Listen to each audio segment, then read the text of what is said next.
Make sure the mic's on. We are live. What's going on, everybody? Elliot here from Movie Files. Just wanted to come together for the kind of a end of the year live stream, talking about the year that was 2020. Talking about the highs and the lows. Movies, shows, the stuff that went on at the beginning of the year, losing some incredible actors and athletes and just wonderful people in general to where we are now, which is December 31st of 2020, one day away from a new year. Hopefully a much brighter, lighter, more peaceful, happy year for us all. But nonetheless, we are at the doors of a new year, 2021. And man, what a year 2020 was. And we'll get into all that fun stuff here in a bit. But yeah, man, like I said, I haven't done one of these in a while.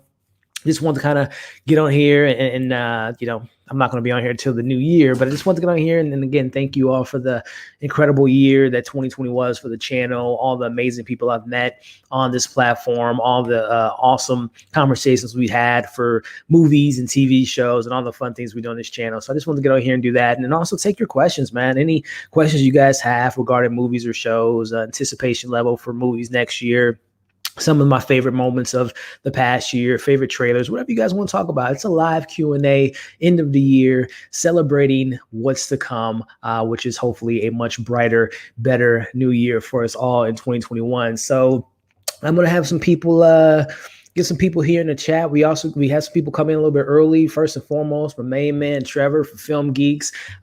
Speaking of the year of 2020 was, so many amazing content creators I met in the past year from, for example, Trevor, a lot of people, that I met on the live streams and different things of that nature. This has been such a great year in regards to just meeting some awesome content creators. So thank you, Trevor, for the super chat here. As he says, haven't talked in a while. I hope you're doing well, man. Happy New Year, brother. Happy New Year to you as well, Trevor. And it's been a while, man. We got to talk, catch up, do some collabs this coming year. I will be bringing back, which I'll talk about here in a bit, some watch-alongs for 2021. So hopefully we can get Trevor on some watch-alongs or get him on a live stream or whatnot. But I thank you for the live stream. And like I said, man, it's been really great meeting you and a lot of the great people I've met this year. So thank you so much for the super chat, my friend.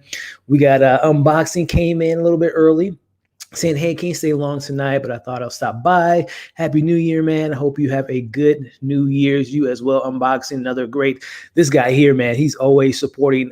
Every time I'm looking at different content creators' channels, he's always showing some love and support. So thank you, Unboxing, for being a great guy and supporting everyone and, just being a really cool person. So I appreciate you, man.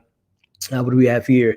Happy New Year's. Happy New Year's to you. Well, we're a couple hours away, less than 4 hours away for the new year, but Happy New Year to you. Same to you. How you doing? Kelly, how we doing this evening? Happy New Year to you, Christian. Let's see here. Global ceasefire. Hey, what's going on? Let's see. What's your opinion about the Black Widow trailer? How excited are you for the movie? Also, Happy New Year. Well, first and foremost, Happy New Year to you. And to answer your question about the Black Widow trailer, we got like two of them, two official trailers, and probably we'll be getting one here. Probably, I would imagine, in the coming weeks in the new year. Probably right around the same time WandaVision comes out, we'll probably get a new trailer for Black Widow. But in regards to the trailers we've gotten so far, I think they're pretty awesome. Definitely getting some Winter Soldier vibes, kind of meets Jason Bourne type of flavor to it. I'm a big fan of Scarlett Johansson. I'm a big fan of the entire cast to be in general, with Florence Pugh and David Harbour and Rachel Weisz. I mean, the cast is great. This is a prequel, so the cat's been on the back that the idea is to pass the torch to Florence Pugh as the new. Well, assumingly we think she's going to be the new Black Widow, but who knows with Marvel in the multiverse. But nonetheless, I think the trailers look great. Really excited for it. I think it's slated for May of next year, if I'm not mistaken. It's been so many different new release dates for the film, but I'm nevertheless really excited for it. I think we're going to get some new things with this film, being that it's, tied into more of a ground level of Marvel. I wouldn't be surprised if we see more of Hydra still out there, getting more of General Ross, maybe making the Thunderbolts, making some, ground level villains to lead into a potential Avengers movie, maybe 4 to 5 years from now. So really excited for that film and can't wait for the next trailer, which I'd imagine comes out right around the release of WandaVision. What's going on, man? Happy New Year to you, Ben. Thank you for stopping by. Who was the best? We are Marley Mel. Those names sound familiar. I'm kind of blanking on those names right now. Let me look them up right quick. Put me on the spot. Those names are not coming to mind right now. These singers. Okay, yeah. American rapper. I'm not too familiar with Mr. Miller here. And then who's Marley Mel? Let's see. My music stuff, I've like fallen off so hard with like new so DJ. Oh yeah, didn't he? Yeah, did he pass away today, or was this? I'm not thinking of someone else. I'm not too familiar with these two artists, man. I have to look them up. Was this guy that? No, he didn't pass away. I'm thinking of someone else, but yeah, I'm not too familiar with them. I have to look them up, man.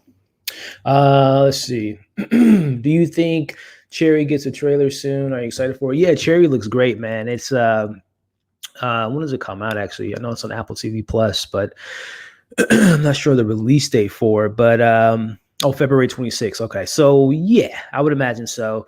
We have 2.5 hours. Of course, directed by the Russo brothers and starring Tom Holland. But yeah, I would imagine probably in the coming weeks, we have a couple new shows coming on Apple TV Plus next month with Dickinson and Servant. So I would imagine we'll probably get some marketing around that film. But I'm really looking forward to it. I think Tom Holland, minus the Spider-Man stuff, I'm a big fan of him as a Spider-Man, but, Impossible and seeing him as a young kid in that film and just, seeing things like this year, The Devil All the Time. And he was in something else too this year that's slipping my mind. But I think this year just kind of proved, or that film, Devil All the Time, just kind of proves his acting chops, in my opinion.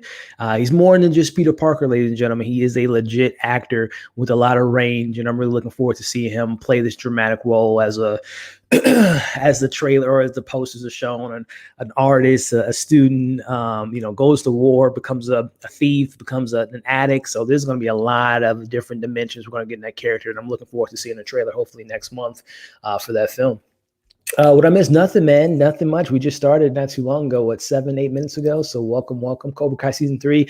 Justin, I mentioned I actually shot my video that's coming out tomorrow, but I've never seen Cobra Kai because I'm not the biggest like Karate Kid fan. So I don't know what it's going to take to get me to watch this show, but I'm excited that people are excited that season 3 is coming. I've heard it's great, so that's always good to hear. Are you going to do a top 10 best movies? Yeah, I will actually, which actually brings me to a couple quick plugs right quick. Let me share this screen with you all just to make a couple announcements in regards to stuff coming pretty soon. But as you all can see, one thing I wanted to announce was tomorrow. We have a live watch along. Myself, I can announce. I'm still waiting on a couple more people to maybe confirm if they'll be able to make it tomorrow. But I do know people that are coming. Will be my buddy Griffin from Film Speak. He'll be on the panel. Kalina, who's also a writer on Film Speak, and she's also a journalist in Chicago, has a lot of great takes and a big Wonder Woman fan, so she'll be joining us. And then my boy Chris from Tay's Take will be joining us as well. And like I said, there's one or two more people that may be able to make it tomorrow. But tomorrow, 7 p.m. Central Time, we'll be doing as it says on the screen, 22 hours from now, a live watch along for the movie that everyone's was talking about in the last week or so, which was Wonder Woman 1984. So hopefully you all can join us tomorrow, myself, Griffin, Kalina, and Chris, and potentially one or two more other people joining the panel to do a live watch along for Wonder Woman 1984. But to answer your question, Christian, regarding will I be doing a top 10 list, I will be doing one. So I am in the middle of putting my list together still because there's one more movie on my my watch list that I want to see before making my list, which is Pieces of a Woman, which I don't even know if I'll count that as a 2020 release because I know it came out or it's coming out or came out yesterday or today in limited theatrical release, but it's like on Netflix next month. So I don't know if that was always weird when it's like the end of the year. Do you count it as that year or the previous year or the new year as far as a new release? But I will be making that list probably, or that video, I should say, probably in the next week or so. But this weekend, I'll be having my top 10 best Netflix movies that I saw in 2020, which actually I have my top 10 Netflix series on my channel now, but I will be making the top 10 best movies about a week or so. And then also my most anticipated movies coming out next year. And then, like I said, probably Sunday, I'll have my top 10 Netflix movies coming to the channel. So those are always fun. I like coming up with those lists because you always kind of look back at the list and be like, oh, yeah, that movie came out this year. And you know, start thinking about how amazing it was. So always have a fun time making those lists. So let's go here. What movie or series are you excited about this year? I assume you're talking about 2021. Let's get delayed. Okay. Mine was New Halloween, supposed to come out on my birthday. Oh man, that would have been a good Christmas or birthday present, right? I got pushed back. Yeah. So to answer your question, and actually going off of videos to come as far as most anticipated 2020, Halloween Kills was on last year's list, and it may or may not appear on my new list for 2021. But that was a film I was highly anticipating. You know, a lot of other horror films, Quiet Place 2, Antlers, Candyman, and a bunch of other stuff. My number one most anticipated movie that I was bummed out that got delayed till I think it's October 1st of next year, and that is Dune, Denis Villeneuve's Dune, which may or may not be streaming on HBO Max next year, but that was my most anticipated film 2020. It may still be my most anticipated next year, but again, I'll be making a video for that in the coming weeks here. But Halloween was definitely on top of my list, and really was pretty bummed out about it. But you know, hopefully that year off, they were able to fine tune, you know, the editing and really crack. The movie was already shot, but maybe they can go back and you know make sure everything's all good and ready for his next Halloween season when Michael comes back to get Laurie in the sequel. So really excited for that one. How do you feel about Spider-Man 3 2021? Are you excited? Yes, very excited for it. I know a lot of people are a little bit nervous in regards to Alfred Molina, Jamie Foxx, Tobey Maguire, Andrew Garfield, Kristen Dunst, Emma Stone, and of course, you know, Peter Parker himself in the MCU, Tom Holland, and all the stuff that comes with him, Zendaya, his friends, and all that stuff. But I have faith in Marvel regarding Kevin Feige, regarding John Watts, regarding the story they want to tell, the collaboration they have with Sony. So I am very excited for the film. Look, I even forgot Doctor Strange is in the movie. Who else knows is going to be making an appearance? I would imagine there's still some things they have up their sleeves regarding multiverse, you know, other cameos that may just literally be in the movie for like 5 seconds, a la Deadpool maybe, or you know, some other characters like Venom maybe, or, you know, who knows what the future holds for this film. I think it's not a coincidence that they hired or announced John Watts to be the director of Fantastic Four, because this is kind of the, you know, he's been proving himself. Out of the 2 Spider-Man films in the MCU, I still to date think that Homecoming's just my personal favorite Spider-Man film. I really enjoy Far From Home, but I love Homecoming.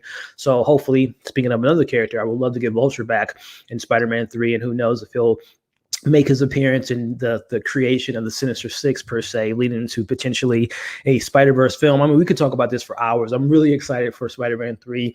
I would imagine, again, going back to WandaVision, sometime in a few months, man, I'll imagine we'll be getting some teasers, something with regarding Spider-Man. But I'm really excited for it, to answer your question. My main man, Q, man, Q reviews. Shout out to Q. I saw your video the other day for Soul. Fantastic review. Love your new setup. Always love watching your videos, man. Love the passion and everything you do. And then I know I have to finish watching your video that you put out. Was it today? Dude, everyone in this chat now, all 14 people, if you haven't already, go subscribe to Q. Go subscribe to everyone that's actually some content creators. Christian Knight. I know we had Trevor in here. There's a bunch of other great, amazing people that have a lot of great channels and platforms. But check out Q Reviews. He did a review today. A very hilarious skit. I can't even talk about it because I just start laughing thinking about it. It was regarding the Warner Brothers, I believe AMC, and he was just kind of doing a skit about how they, you know, streaming wars and all that. It's a really good video. But shout out to you, Q. Happy New Year to you, man. You and your family. We got to do some collabs sometime soon, man. I'm a big fan of Q Reviews, guys. So definitely show him some love and support. Tony Movie Chappie. Hey, what's going on, Tony? Sorry I'm late, but happy. Oh, you're not late at all, man. We just getting this thing started, man. Happy New Year to you, Tony. Robert, my main man, Robert, what's up, man? How you doing today? Thank you for joining. Happy New Year to you, my friend. Happy New Year to you as well. Let's see here. Hey, Ellie, it's good to see you. I wanted to know, did you happen to do a review for a movie called Songbird? I think that's the name of the film. That is the name of the film. And to let me pull it up here. To answer your question, I have seen Songbird. Now, I noticed a lot of people make their what is it? Their the worst movies of 2020 or whatever. Honestly, I probably what I'll do is I'll probably make an Instagram post for it. I don't want to make a separate video for it, just because honestly, when I see a bad movie, I kind of blank it out of my memory, so I really don't remember a lot from the film outside of not liking some things I can remember from it. But where is that video? Where's Songbird? Where are you? There it is. There it is. Let me zoom in there. If the face doesn't say it all, that kind of tells you what I thought about that. Thought about that film. I wasn't a fan. I was not a fan of the film. I thought it was a waste of talent. It was a really, interesting cast. Demi Moore and my man Whitford. His first name slipped my mind, but it was just Craig Robertson was in it. Paul Hauser was in. I mean, it was a really solid cast. They could have, obviously the controversy behind the film was obviously, if you all know what Songbird is about, it's about the pandemic. It takes place in 2024, I believe, in the film, and produced by Michael Bay. It was just a very uninspiring, bland, generic, just a waste of time, honestly, man. I know people put their time and efforts in it, but to be fair, this film was thought about in 2020, was probably written and also directed and shot probably within a span of a month and a half. So, and I think that shows in the movie, because the quality of the script, the quality of the premise was just very lackluster, to say the least. So a long-winded way to answer your question. I have seen the film, I've reviewed it, and you can get my full thoughts on that review. Again, just look at the face. I think the face says it all there, what I thought about that film. But let me go ahead and take that down. But yeah, I do not recommend you all check out Songbird. But if you do, hey, to each his own. I know some people enjoyed it. I wish you a happy new year. Your channel is chill, very nice. Really nice to hear your thoughts. I want to look forward to your reviews. Oh, thanks, man. Yeah, the channel is chill. I think the channel is very chill. I love the chill vibes, so I appreciate you noticing the chillness of the channel. But I'm glad you enjoy the content, and I appreciate the support as well. Happy New Year. Why did you like Dark Souls?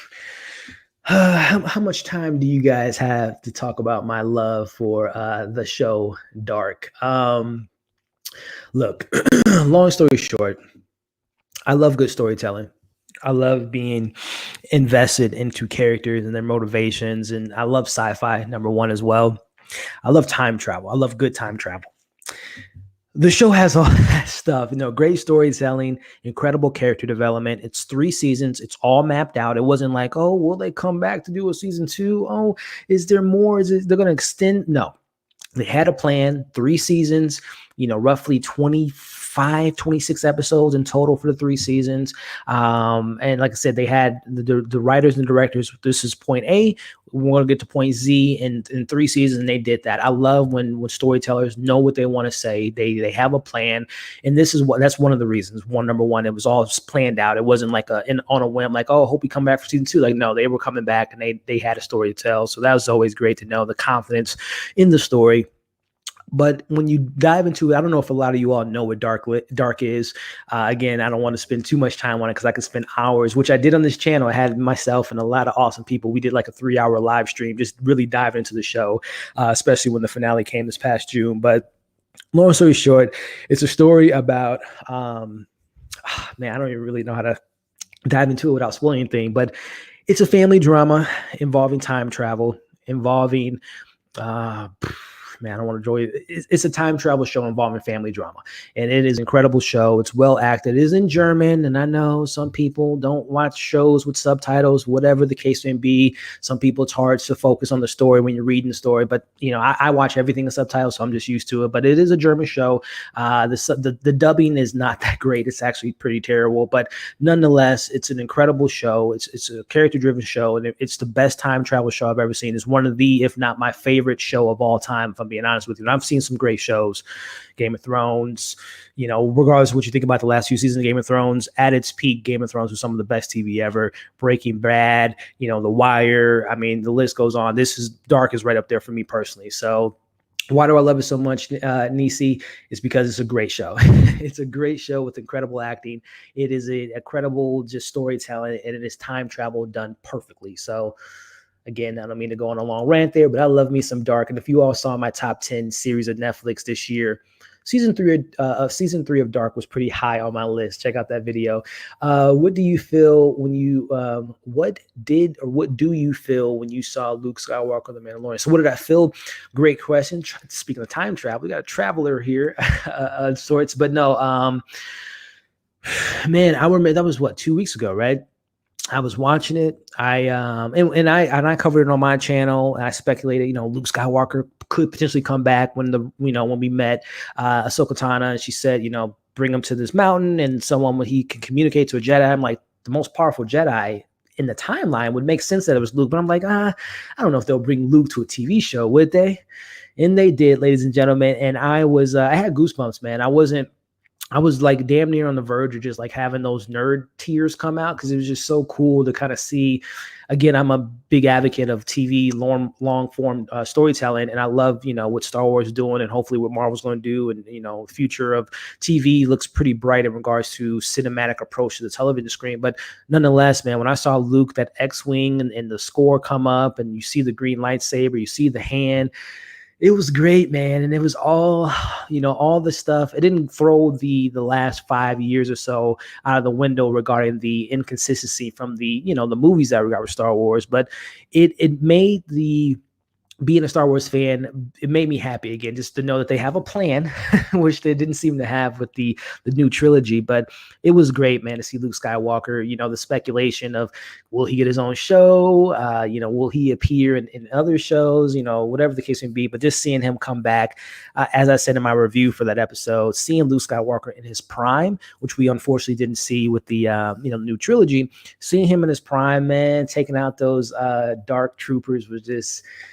Was incredible, man. I love that moment, and never forget it, man. That was so great. I would love to know what you thought of it, but I was absolutely floored when Mr. Skywalker made an appearance. Connor, what's up, my man? How we doing, Connor? One that really went under the radar this year was Love and Monsters. Adored it. Love and Monsters. What is that? It sounds so. Is that Dylan O'Brien movie? Love and Monsters. Yeah, it was. And I didn't see it. I love Dylan O'Brien. I don't know why. I'm probably didn't get the screener. That's probably why I didn't check it out. But yeah, man, Dylan O'Brien, Michael Rooker, Jessica Hedwig. This is this did kind of slip on the radar. I remember when it came out, and I was, like, oh man, this looks pretty cool. But for whatever reason, I didn't check it out. But no, man, I have to check it out because I'm a big Dylan O'Brien fan. So. Yeah, it did go on the radar because I don't hear a lot of people talking about it, unfortunately. Tony Movie Chat, he says, "Hey Elliot, do you think that Wonder Woman 84 was the most overhyped movie of the year?" Overhyped. I mean, it was kind of hard to. I mean, besides that and Tenet, they were like the two big films that obviously got released and everything got pushed back. So I think it's kind of. It kind of maybe looks overhyped now because, obviously a lot of people were disappointed with the film, but I don't think it was overhyped. Like I said, I think it was perfectly marketed considering that it was that, and they were like the only big Deadpool films that got, that much marketing behind it. So, but in regards to, I guess, to, the hypeness of it, people being kind of let down by the film, and to each his own, and we'll talk about it again, another little quick plug for those that are tuning in just now. I mentioned up top, but tomorrow I'm going to be having a really cool video for you all, or to say live stream, myself and some incredible guests tomorrow at 7 p.m. Central Time. We're going to be doing a watch along, ladies and gentlemen, for Wonder Woman 1984. Myself, Griffin from Film Speak, Kalina, who is an incredible journalist and movie reviewer and critic. She will be joining us, and my boy Chris from Taste Take will be joining us. And there's one or two more other guests that may be joining us as well. I'm hoping to hear back from them later today. But yeah, tomorrow we will be watching Wonder Woman 1984, live streaming the movie amongst myself and the guests. And we're going to be talking about it, the good, the bad, and everything in between. So hope you all can tune in tomorrow. But going back to Tony's question here, let me pull it up. I think, yeah, again, I think it was overhyped for some people because they were disappointed with the film. But again, join us tomorrow for the watch along. We can discuss more about WW 84. Justin says, ready for the Snyder Cut. You going to do a review for each episode. Justin, you know it, my friend. You know I will be into that series. Very excited for the Snyder Cut. Very excited to see this, Elseworld, because obviously this isn't tied into the greater DC universe, but just want to see his vision. Want to see Ben Affleck back as Batman. If you all do not know, I am a huge Henry Cavill Superman fan. He's my favorite Superman. No disrespect to Christopher Reeves. Love what he did. He's an icon. He's on the Mount Rushmore of like people that were born to play characters, but Henry Cavill just is, that's my Superman. And love seeing what we're going to get with Gal and Ray Fisher as Cyborg, to see his story. Every Zack Snyder is always talking about how he's the heart of the film, so I really want to see what that means in the context of the film. And Ezra Miller as the Flash, let's see what he can give us. And if this will lay, I know it's not going to tie into any other movies, but seeing him in the the Speed Force and everything of that nature, and seeing Iris West, and I'm really excited for it. And I'm really excited to see how it's going to be broken up into those hour episodes, and hopefully we'll get a trailer for that, a new trailer. But it's coming out March, I believe, for the it's 5 years, right? Yeah, 5-year anniversary of BVS. So ready for the Snyder Cut, my friend. Can't wait to review them every single week, and I wouldn't be surprised if we do a watch along for that as well. Let's see. I'm curious because about Dark, the German series. Was it a movie, a show, similar?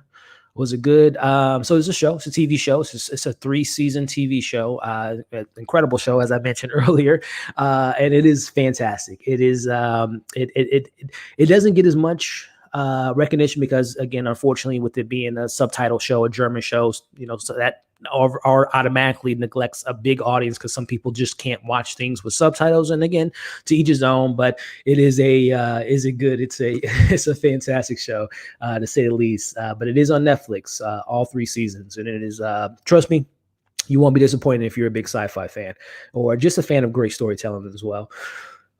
Tony says, hey, how did you feel about Ray Fisher may not be coming back to DCU?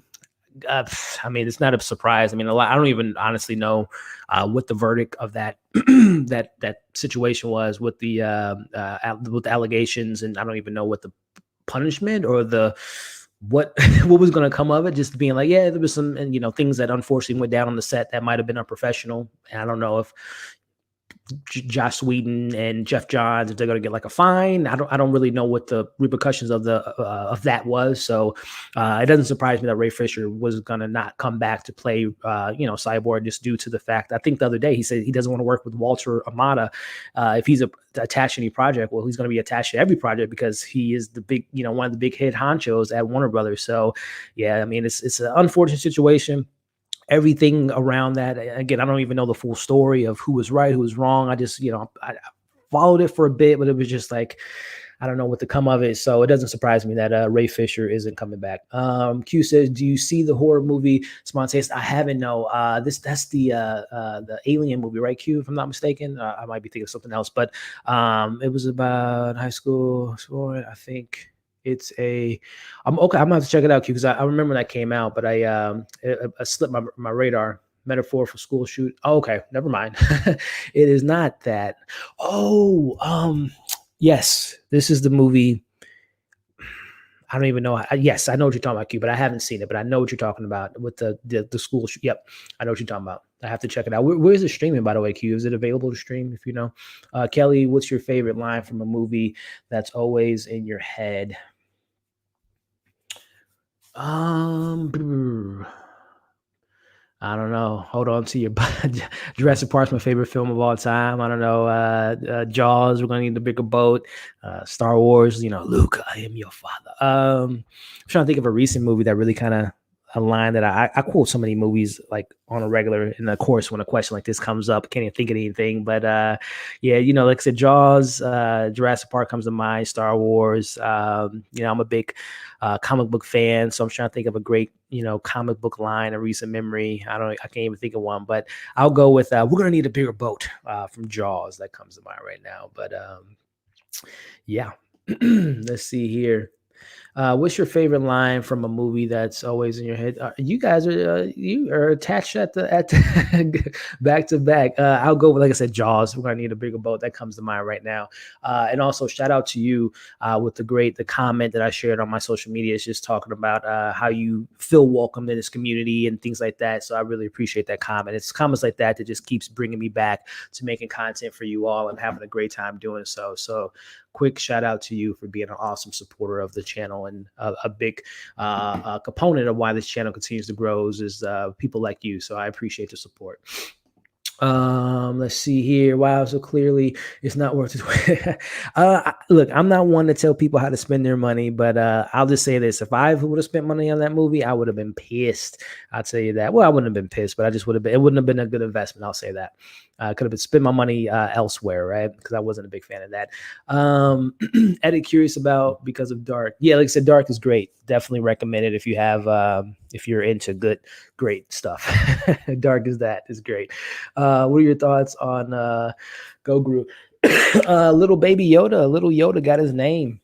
I think it's an interesting name. It's kind of grown on me, and I'm excited to see where he's gonna land, or where we're gonna see him in the next season of The Mandalorian. If it's gonna be a time jump, if he's gonna be a Master Jedi, and things like that. So really excited to see more from little baby Yoda there. What is a movie that you like that everyone hate? Mine is Fantasy Island.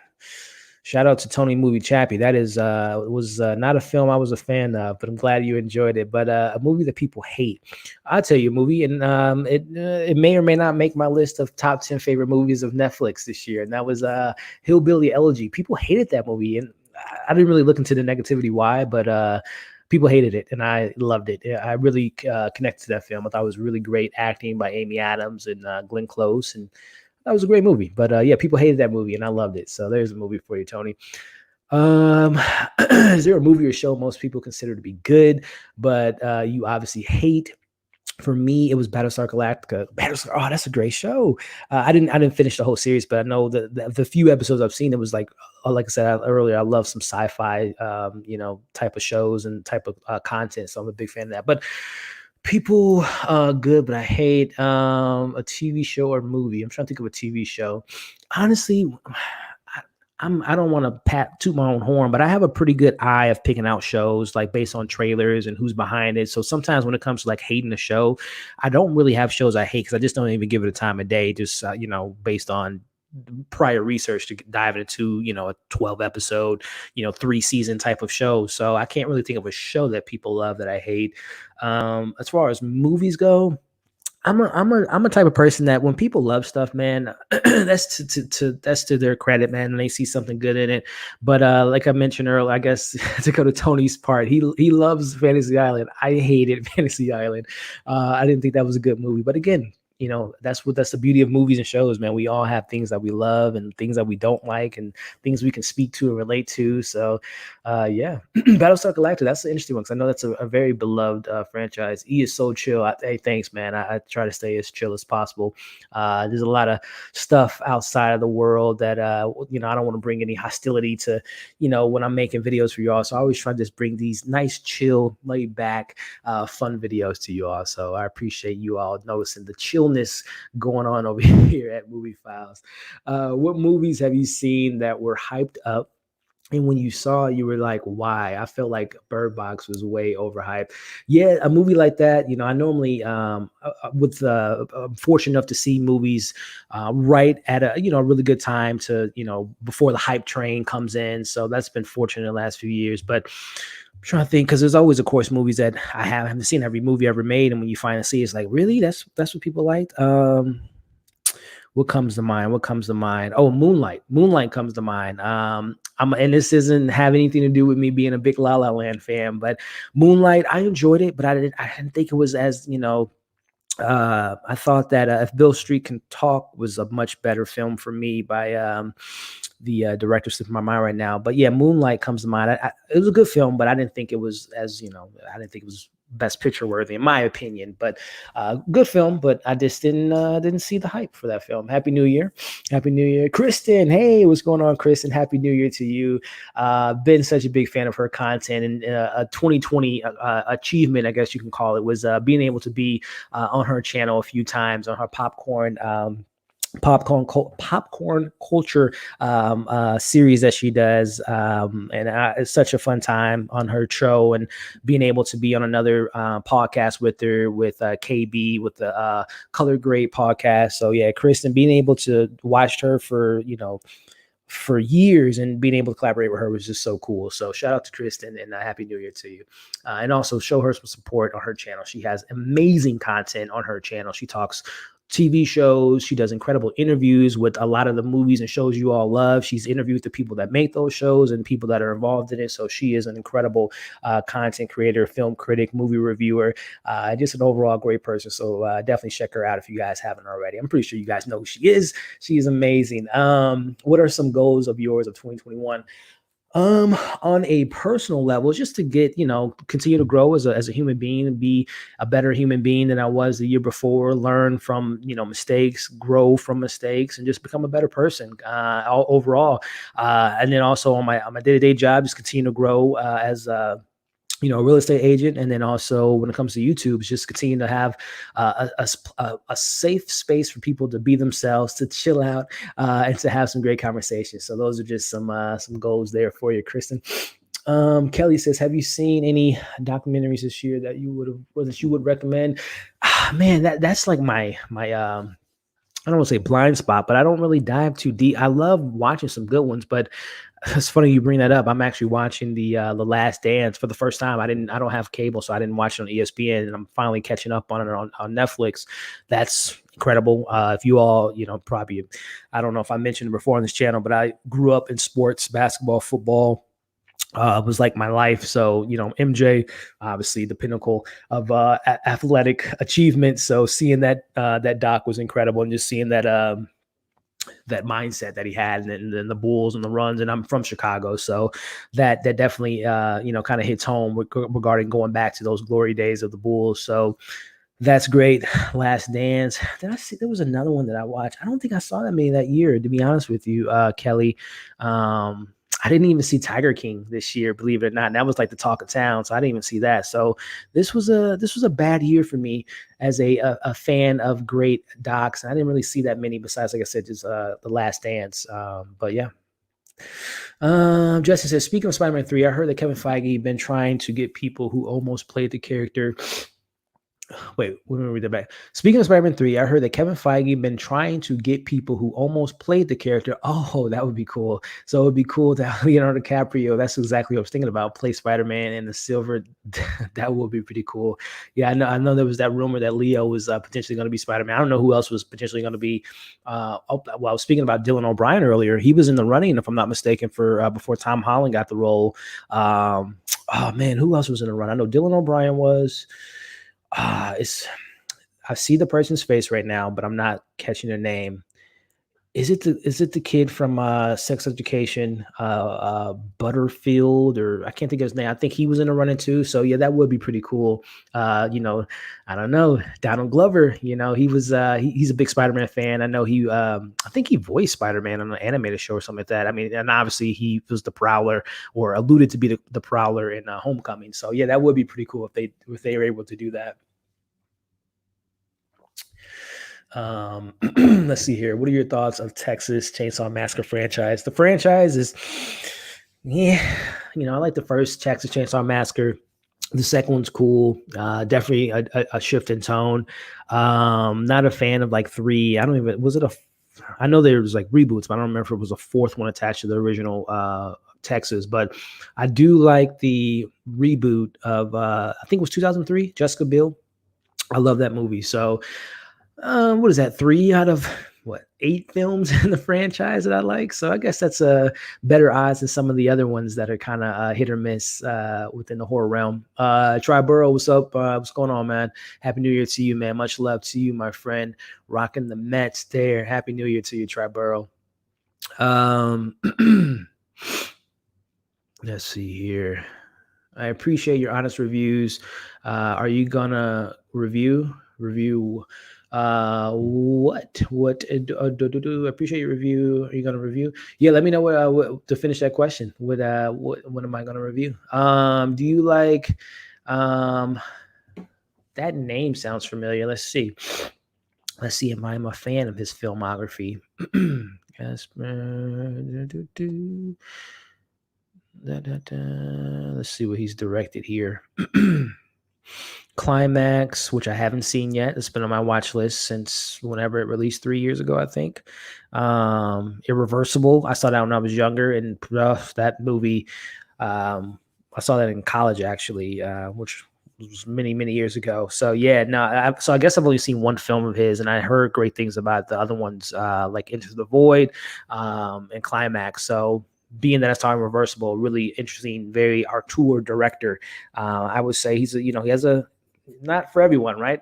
Very unique taste, but I definitely got to check out the Climax. Some older shows like Atlanta. Oh, am I gonna? That ties back to your question. So I love Atlanta. When the new show comes out or a new season, I believe next year, I will be reviewing it. But in regards to going back to review the old shows, I've done that a handful of times. Sometimes they don't, in the viewership wise, they don't do that well. But who knows? Maybe when new season of Atlanta comes out, I can maybe do like a short video, just sharing my thoughts of the first two seasons before we get to new season. Let's see here. I watched 2 Korean dramas. I think I can handle subtitles after. Yeah, subtitles are never an issue with me because I watch literally everything with subtitles. And I love Korean cinema and just, international movies and shows just in general. It's always good to kind of step outside the American made products and see, and, other filmmakers across the world. Showing some of their great direction and stories. Best wishes and holidays and all the plans for the channel 2021. Yeah, man. Johnny, thanks for coming in, man, and happy new year to you and your family. Yeah, as far as to answer your question, Johnny, more of the same, more reviews, even more than before, to be honest with you, because, once the pandemic hit, that's when I kind of kicked into gears like, okay, I'm going to really try to dive deep into getting screeners and covering a lot of stuff on streaming platforms, which I did and had the fortunate opportunity to cover a film festival last year, Fantasia Film Festival. So definitely more reviews for movies. And then as far as TV shows, man, I love me some TV, as you all know. So expect more deep dives into TV shows, whether it be, live streams after the show, before shows, depending on, my excitement level for the show. So definitely more live streams will be something to look forward to, more TV, movie reviews, and just, creative. I'm always looking for that next big thing for the channel. So, I love movies and shows. And like I mentioned earlier, like with Kristen, being able to interview these people that make these great movies and shows, I want to maybe start diving deeper into the interview process and talking to some of the filmmakers and actors and cinematographers and composers and the producers behind these projects that I really enjoy. So that's something that I want to put my foot into that water. I've had opportunities to interview talent before, and it's, I'm not necessarily get nervous for things because with my job that I have, there's no room for showing any nervousness, because that with real estate, if you show you can't get the job done, then they'll go to the next realtor, right? So I don't really have that nervous nature. It's just a matter of just like coming up with. I watch a lot of great interviews. Like I said, I follow a lot of people on this platform that does an incredible job on interviews, but I don't want to just be one of those interviewers that just asks like the simple questions, like, what was it like working with? Like, I want to really, hone in that skill of having chill conversations, but diving deeper into these content or these great filmmakers and talents and actors and stuff like that. So that's definitely something I want to add to the channel as well. So always thinking about getting bigger, more content, bigger content, more diverse people on the channel. So it's a lot of things that I have in this brain of mine that I want to bring to the channel. What's good, my dude? Happy New Year to you. Happy New Year to you as well. Had such a great time on your channel when we did that, kind of looking back at Lovecraft Country, and would love to do more collabs with you in the future. But Happy New Year to you, my friend. Hey, Ellie, have you seen Love, Death, and Robots? It's amazing. I can't wait for season 2. Tony, movie chappy. I love me some Love, Death, and Robots. I actually, let me see if I can find it. I did a review for that gosh, that was last year. Um, I love that show, Tony. It was one of my favorite shows of 2019, man. It was David Fincher and my man made Tim Miller, and it was like 23 like short animated like films and I don't say skits. They're like films, like little short films, and they were just like so many great stuff. I'm trying to find it on my channel, but yeah, I love that. I can't wait for season 2 as well. Love, Death, and Robots. If you all love, great animation, I'm trying to think of the company that was behind it, but like if you all play video games and how some of these games, like the cut scenes look so incredible. There's like 20, there's like 10 of those in Love, Death, Robots. There's like a bunch of just different artists that make different styles of animation, stop motion, and just a bunch of stuff. It's very creative. It's very some funny skits and some of those shorts. There's some incredibly dark stuff in those shorts. There's some incredibly amazing stories. So Love, Death, and Robots, Tony, was one of my favorite pieces of content in 2019. I can't wait for season 2. Thank you for your no problem. No problem. Will you discuss the HBO show? Yeah, I am Triborough. I actually have the first 7 or 8 episodes of I think a 9 episode season. So yeah, I'm actually gonna be watching that this weekend. I'm gonna be covering it every single Monday. I'm really looking forward to it. That is what Triborough was talking about. It's a Spanish horror show on HBO that's going to be premiering on Monday, and I will be covering it on this channel because I love horror. Again, I just mentioned I love international content, so I love anything revolving horror, but especially like Spanish horrors, like last year, or I should say this year, because it's not 2021 yet, but the platform was a great Spanish horror, and there's a list of other great Spanish content. But yeah, I'm really looking forward to that, Triborough, and I will be reviewing that starting this Monday. I think the first 2 episodes will be premiering on Monday. I do not care for the CGI face. I was screaming. They gave him the right good away. Oh, you're talking about Luke Skywalker. Yeah. The CGI was a little, which is surprising, right? Because Peyton Reed directed that episode, and he did such a great job with the Michael Douglas and Michelle Pfeiffer making them younger. So I was surprised that it was, it didn't take me out of the scene, but it was noticeable for sure. But I love that moment for sure. Thoughts on Cobra Kai? So I haven't seen Cobra Kai. I mentioned, someone asked me that earlier. I'm not a big Karate Kid fan. It's not that I don't like the movies. It's just that I don't really revisit them a lot. So I'm just like, I don't know if I'm going to watch a show about characters that I probably don't even really remember. But according to people that love this show, it has, I don't want to say Easter eggs, but I guess people say it pays homage to the films, but it's kind of its own thing too. So I don't know. We'll see. I might one of these days buckle down and check it out because I've heard literally nothing but great things about it. So we will see. Connor, really thrilled to see your channel grow so much. I've always tried to support whether it's on the this account or on a Tony. Yeah, man. Thank you so much. Big fan of yours, my friend. We've still been trying to collab. I know we've had some times where you had to go to work and stuff like that, but definitely want to do some collabs in the future, man. We've been Instagram friends for a couple years now, and a big fan of your work as well, man. And hopefully we can, like I said, do a collab in the future. But I appreciate the continued support, man. Big fan of yours, my friend. Yeah, I gotta check that out. I gotta check out this Love and Monsters. Hopefully, I'm gonna imagine it'll be on what Amazon here pretty soon. Stranger Boy 101. What's up, Stranger Boy? How you doing? What is the best animated film of 2020? Mine is Soul. Yeah, Soul is probably mine as well. But also shout out to Over the Moon on Netflix with the Moon Goddess and Fei Fei and that movie on Netflix. One of my favorite films of on Netflix, which again, keep an eye out for that video coming in a few days. My top 10 favorite Netflix movies. Over the Moon may or may not be on that list. We'll see. But that was one of my favorite animated films this year. And then, you mentioned Soul.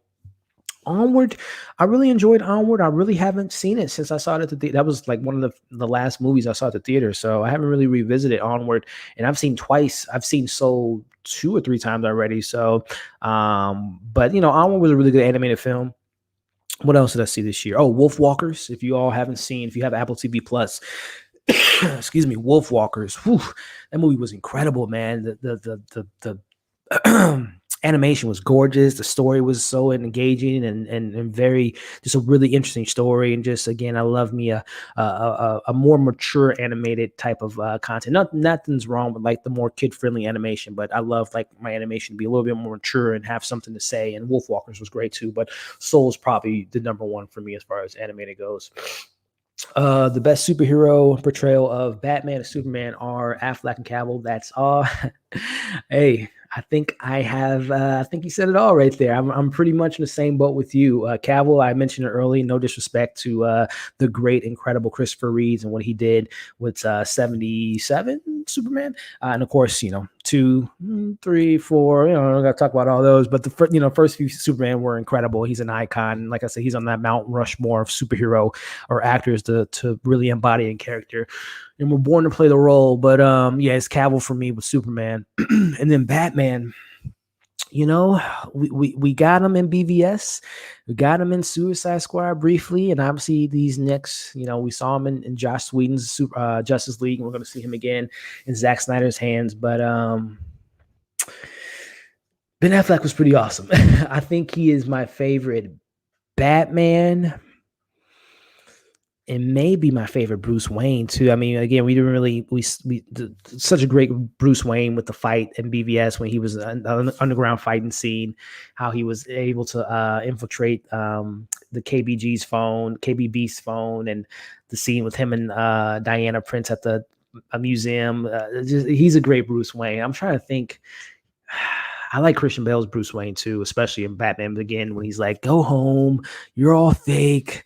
And of course, him as Bruce Wayne at the Dark Knight. So that's a toss up. The Batman one's a toss up for me. And of course, you can't deny, Michael Keaton as Batman. And, no disrespect to Val Kilmer and George Clooney. And of course, Adam West was a perfect Batman for that tone they were going for. And of course, you can't forget Conroy with the voice acting of Batman, but Kevin Conroy. But yeah, that's a tough. I think it's a mixture of Ben Affleck and Bell for me, but Henry Cavill for sure for Superman. How do you feel if the Snyderverse continued on HBO Max and theatrically we got the new DC universe set in the Matt Reeves Batman universe?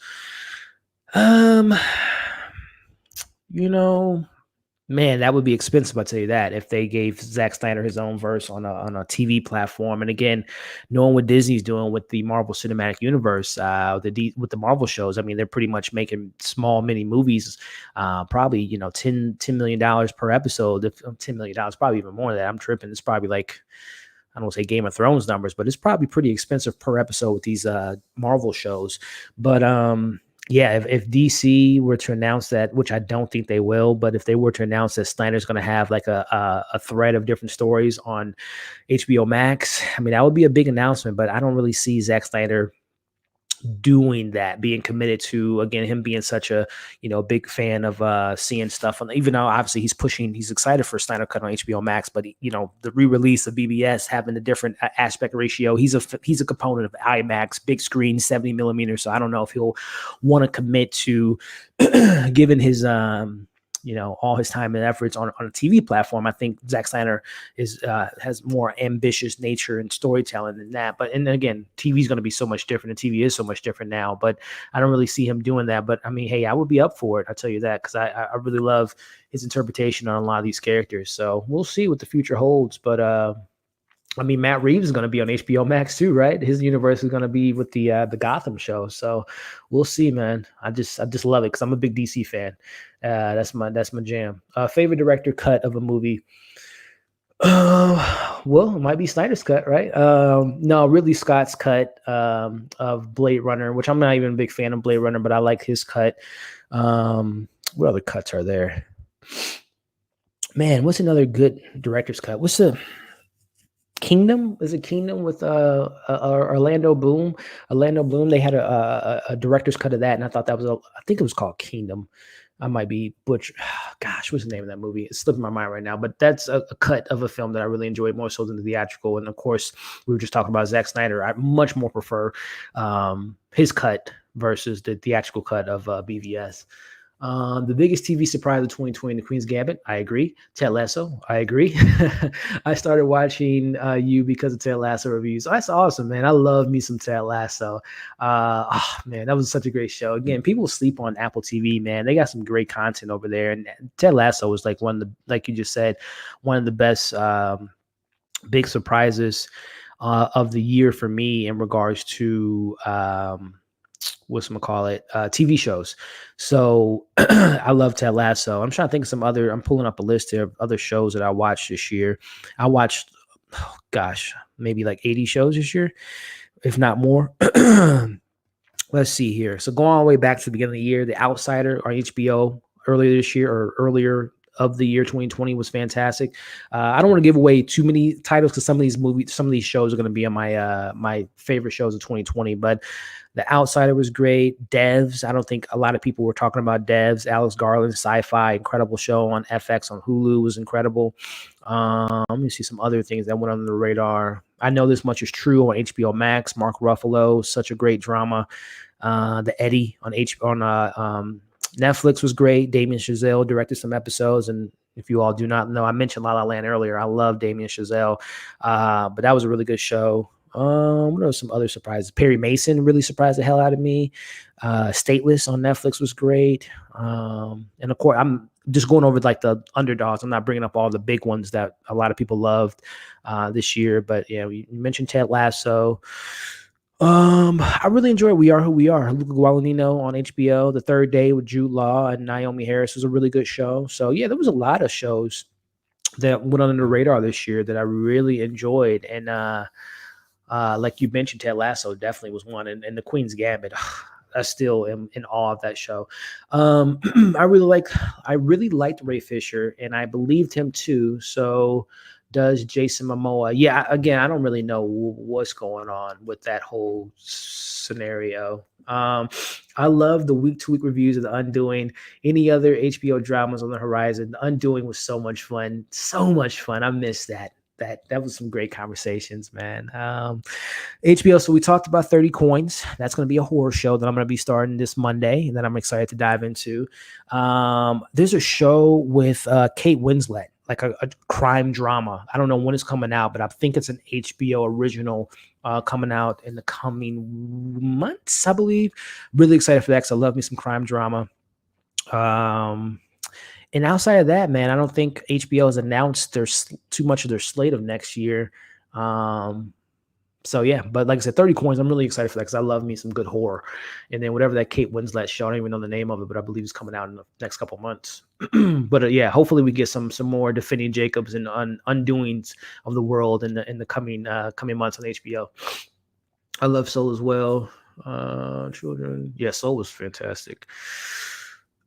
Thoughts on Prometheus and Alien Covenant, and do you want to see a third one? So yeah, I really enjoy the story of Prometheus. It did kind of bum me out that Ridley Scott just couldn't help himself and bringing in the alien universe at the end of well, I don't want to spoil it, but the tie-in obviously to Prometheus, but I thought Charlize Theron, Idris Elba, and that whole damn crew was so great. I really enjoyed Prometheus. I know a lot of people don't like it, but I like the engineers and the meaning of life and where we come from. And again, I'm a big sci-fi head, so I enjoy. And also visually, good gosh, that film was gorgeous. Danny McBride was good in that film too. So yes, I like Prometheus. Alien Covenant. It's fine. Alien Covenant is fine. I remember when I first saw it, I was pretty hyped up about it because I'm just a big Alien fan, and I kind of enjoyed the Alien, like the Alien / kind of aliens that was kind of injected in Alien Covenant. The moments where the xenomorphs went crazy and all that stuff. But the stuff with David and the other version of David was a little kind of underwhelming.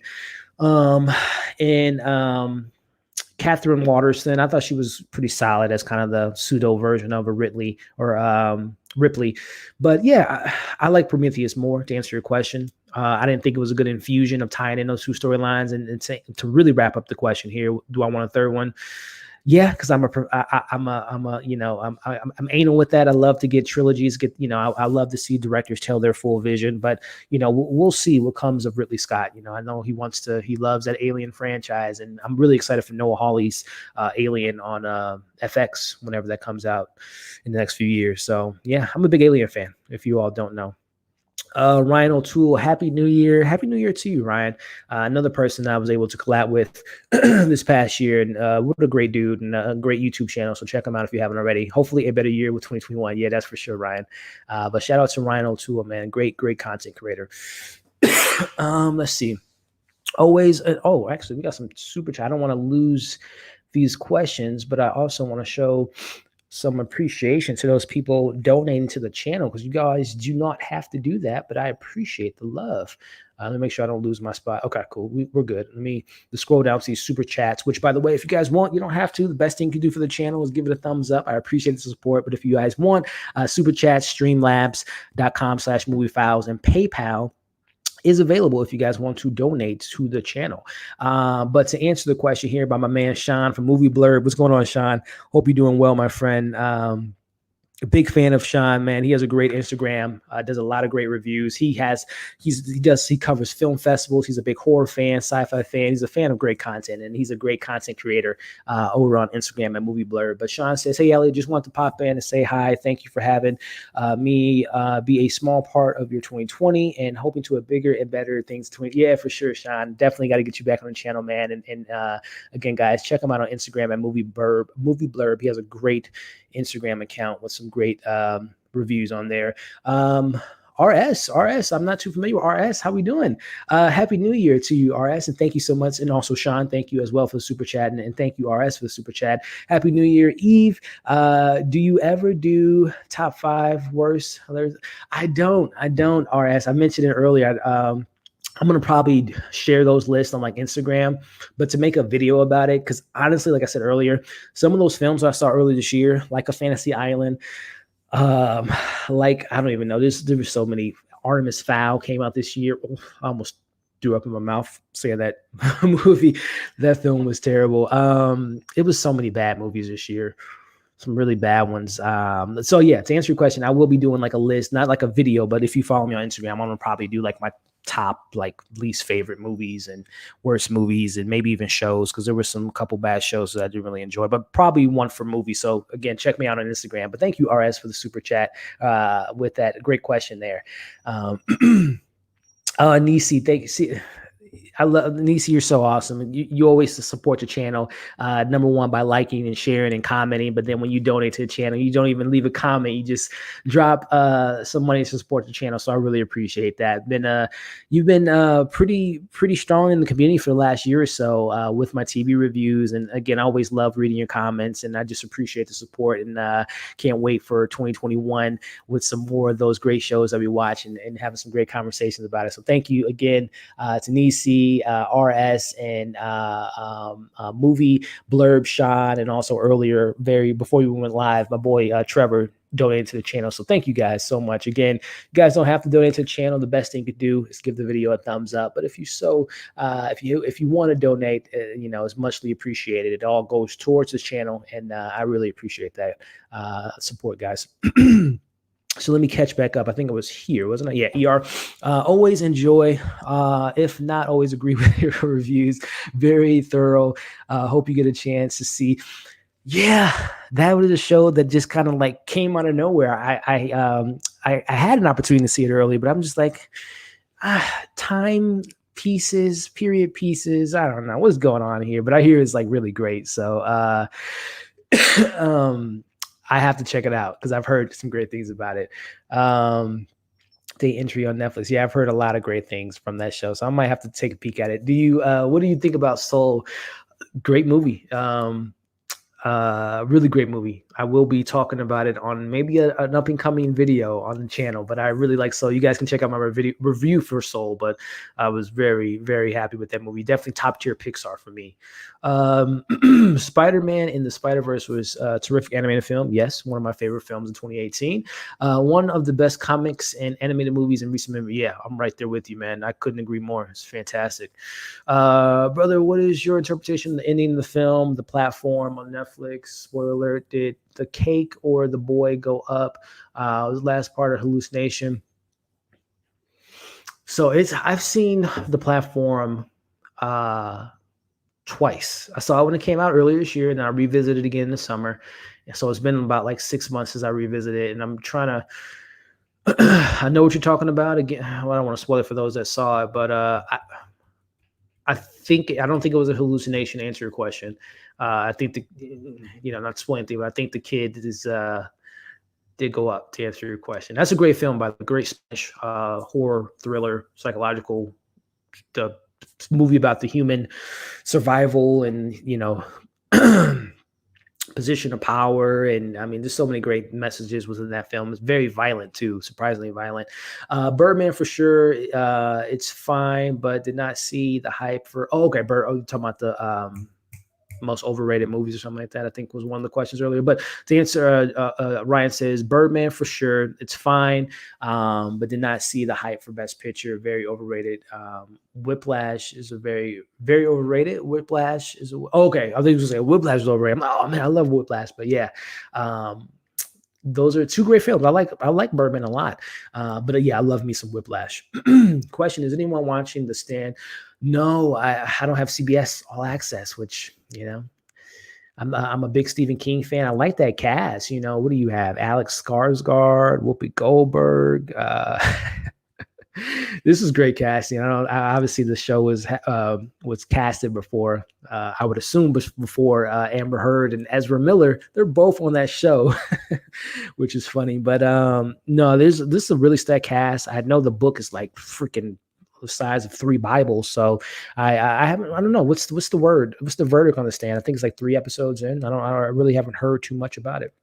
And again, because I don't know anyone who has CBS All Access, but who knows? Justin says from Netflix, they have a great Korean called The Kingdom. Yes, Connor, who was in the chat earlier, talks about that show, and Austin Burke reviewed the first couple seasons. I mean, a lot of people covered it, but I remember Austin covered it. I'm like, oh, this sounds really great. I don't know what the hell's wrong with me. I love zombies. I love Korean, movies and shows. So I don't know why I haven't watched it, but I've heard it is fantastic. It's a great show. Highly recommend. Great storytelling, great characters, beautiful cinematography. Justin, I'm going to be watching that show soon. I'm going to say that soon because I don't know if it's going to be another season, but I want to cover it on the channel. I've heard nothing, but again, Austin's talked about it. Like I said, Connor's talked about it before, and you're mentioning it here, and I've heard nothing but great things about it. And everything about the show is like right up my alley, so I'm gonna have to watch it sooner rather than later. What are your thoughts on the show, Mad Men? One of my favorite shows of all time. Saying that, I haven't finished the final season. I don't know. Again, what's wrong with me, guys? I don't know. These shows, The Kingdom and Mad Men. I haven't finished the final season of Mad Men, and I used to be the biggest Dexter fan, and didn't finish the last 3 seasons of Dexter. There's a couple other shows I did that with. I'm normally like, I have to finish things, but for that reason, those are some shows that I just didn't finish, and Mad Men's one of them. I love Don Draper. I love that whole show, and I love the acting, the performances, the cinematography. A lot of great talent came from that show. John Hamm and Elizabeth Moss, Alison Brie, a lot of great talent from that show. So one of my favorite shows, but I haven't finished the show. So maybe one day I'll go back and finish the final season, Mr. Don Draper. One thing that you should know about me, and I'm a person when it comes to horror movies, because I'm a high horror fan sometimes. Yeah, horror is great. That's right up. I love horror. Good horror, bad horror. I just love horror in general. I just watched episode 2 this morning. Weird show. What show was that again that she was talking about? Oh, was that the Bridgeton show? But yeah, No Tiger King. Yeah, No Tiger King. I haven't seen it. With Carol Bathers or whatever her name was. It is weird, but very interesting. I was talking about the show earlier. Let's see. By the way, you all, thank you for tuning in tonight for tonight's end of the year Q&A 2020. Goodbye. Hello, 2021. So thank you all for tuning in. Again, this was outside of the YouTube channel was obviously, we all know this was a very rough year for us all with, the pandemic, injustices that went on, that continues to go on and has gone on for years. But it seems like there's, a lot of people were focusing what was going on because they were stuck at home. So it's just like, you can't ignore it anymore. It's right in your face. So the stuff that was going on there, I mean, we lost so many great people that I've admired and looked up to, artists, singers, Kobe Bryant. I mean, that's still, still can't believe that he's gone. My favorite athlete of all time, Chadwick Boseman. I mean, there's so many great people that we lost this year, and people lost their jobs and lost their lives. I mean, this was just, man, it's a really, really bad year. But hopefully 2021, we learned from last year. I should still, 2020, grow from it, learn from it, become better, and hopefully things will be much better in the new year. But yeah, 2020, man, was a doozy. I don't even know how we went down that lane. I was just saying, oh yeah, thank you all for tuning in for this year-end live stream. And make sure, if you haven't already, to like this video, share the video, continue to drop your questions in the chat, because I love having doing these Q&As and talking to you all. And I guess, you know what, just for the hell of it, man, if I'm catching up to these questions, my fellow YouTubers and buddies like David from Flicks Talk, Alex from the film Levels of Geek, Brandon from Brando Critic, and many other great content creators, they do a thing where they allow the community to come in and ask a question on the stream. So I'm catching up to it now, so I'll probably catch up to it in 10 minutes. But give me a thumbs up if you all want me to share the link to the stream, and maybe you can jump on the stream and ask a question. We can debate something, talk about a topic that comes to mind, or whatever the case may be. So if that's something, again, if you aren't camera shy, you don't have to show your face. But if you guys want to ask me a question or maybe join the stream, put a 1 in the chat, and I'll drop the link in the description, or put it in the comments, or put it in the chat. And maybe you all can join on the stream and ask me the questions face to face. I don't know. That's something you guys want to do. And don't be weird about it. Like, don't be a weirdo and say something weird or crazy. But if you are not camera shy, and if you guys want to get on the stream, put a 1 in the stream, in the chat, and I'll share the link and maybe take your questions in person. But what was the movie or director that made you become a movie lover? Steven Spielberg's Jurassic Park. As a kid, that was my favorite movie, and as an adult, it's my favorite movie. So that was that film that kind of was like, man, movies are incredible. I love dinosaurs, and these dinosaurs are come to life. But yeah, let's see here. Do you think Atlanta season 3 be in Europe? Why, I don't know. Why would it be in Europe? Is it in Atlanta? Or are you saying, will it show in? I don't know what the question is, but I can't wait for season 3. And I hope it's not in Europe, because I want them to stay in Atlanta. That's the whole point of the show, is showing the lifestyle of the ATL, which I lived in Atlanta for a little bit. Thanks for the recommendation. Teacher Q, Last Dance was awesome. Trial by the Media is a good doc. Okay. Yeah, like I said, I missed a lot of docs this year. Do you like Westerns? Yeah. The Good and Bad and Ugly, great Western. Man, I don't really see a lot of Westerns. When I was growing up, I did, but I don't watch them now. But True Grit, the original and the remake. I love films that are kind of like inspired by Westerns, like Logan. I think that's a good Western. Excuse me. The Mandalorian has a little bit of Western vibe. So, but yeah, as far as, well, they don't really make Westerns anymore. But yeah, The Good and Bad and Ugly is a classic. Geez, what's the other Western that I love growing up? There's so many like ones that just slip my mind right now. But yeah, I don't watch them. I don't revisit them that often, but I've seen some great ones. Brother, Treat Yourself to Mr. Robot. Yeah, Mr. Robot, I heard is great. I never watched it. Review, not right. It's absolutely worth it. Yeah, I've heard great things about that show. Did you review Extraction? I did. Yeah, it's on Glenn. It's on the channel. You can check it out on my playlist on YouTube. I have a separate playlist for my Netflix movie reviews, and I did review Extraction. I had a good time with it. Chris Hemsworth kicked a lot of ass. Produced by the Russo brothers, with Sam Hargrave as the director, fellow stuntman, and you could tell he's a stuntman because those stunt coordination when that film was incredible. A lot of great action. I'm looking forward to. Yeah, I can't wait. Trevor, I'm gonna watch it this weekend and have my review for you guys on Monday. Your Honor released an early review today. Cool, Daniel. I haven't watched that show because I don't have Showtime, but I love Bryan Cranston, so hopefully it's a good show. What do you think about Sweet Home? I don't. Is that this is the Korean show, right, or movie? I haven't seen it, but I heard good things about it. I gotta check it out. Show suggestions on HBO Max. I watched a couple episodes of Raised by Wolves, but I couldn't really get into it. Yeah, that was an interesting show. I watched Raised by Wolves and reviewed it on this show. Other HBO Max, Doom Patrol was an HBO Max exclusive this year. What other shows?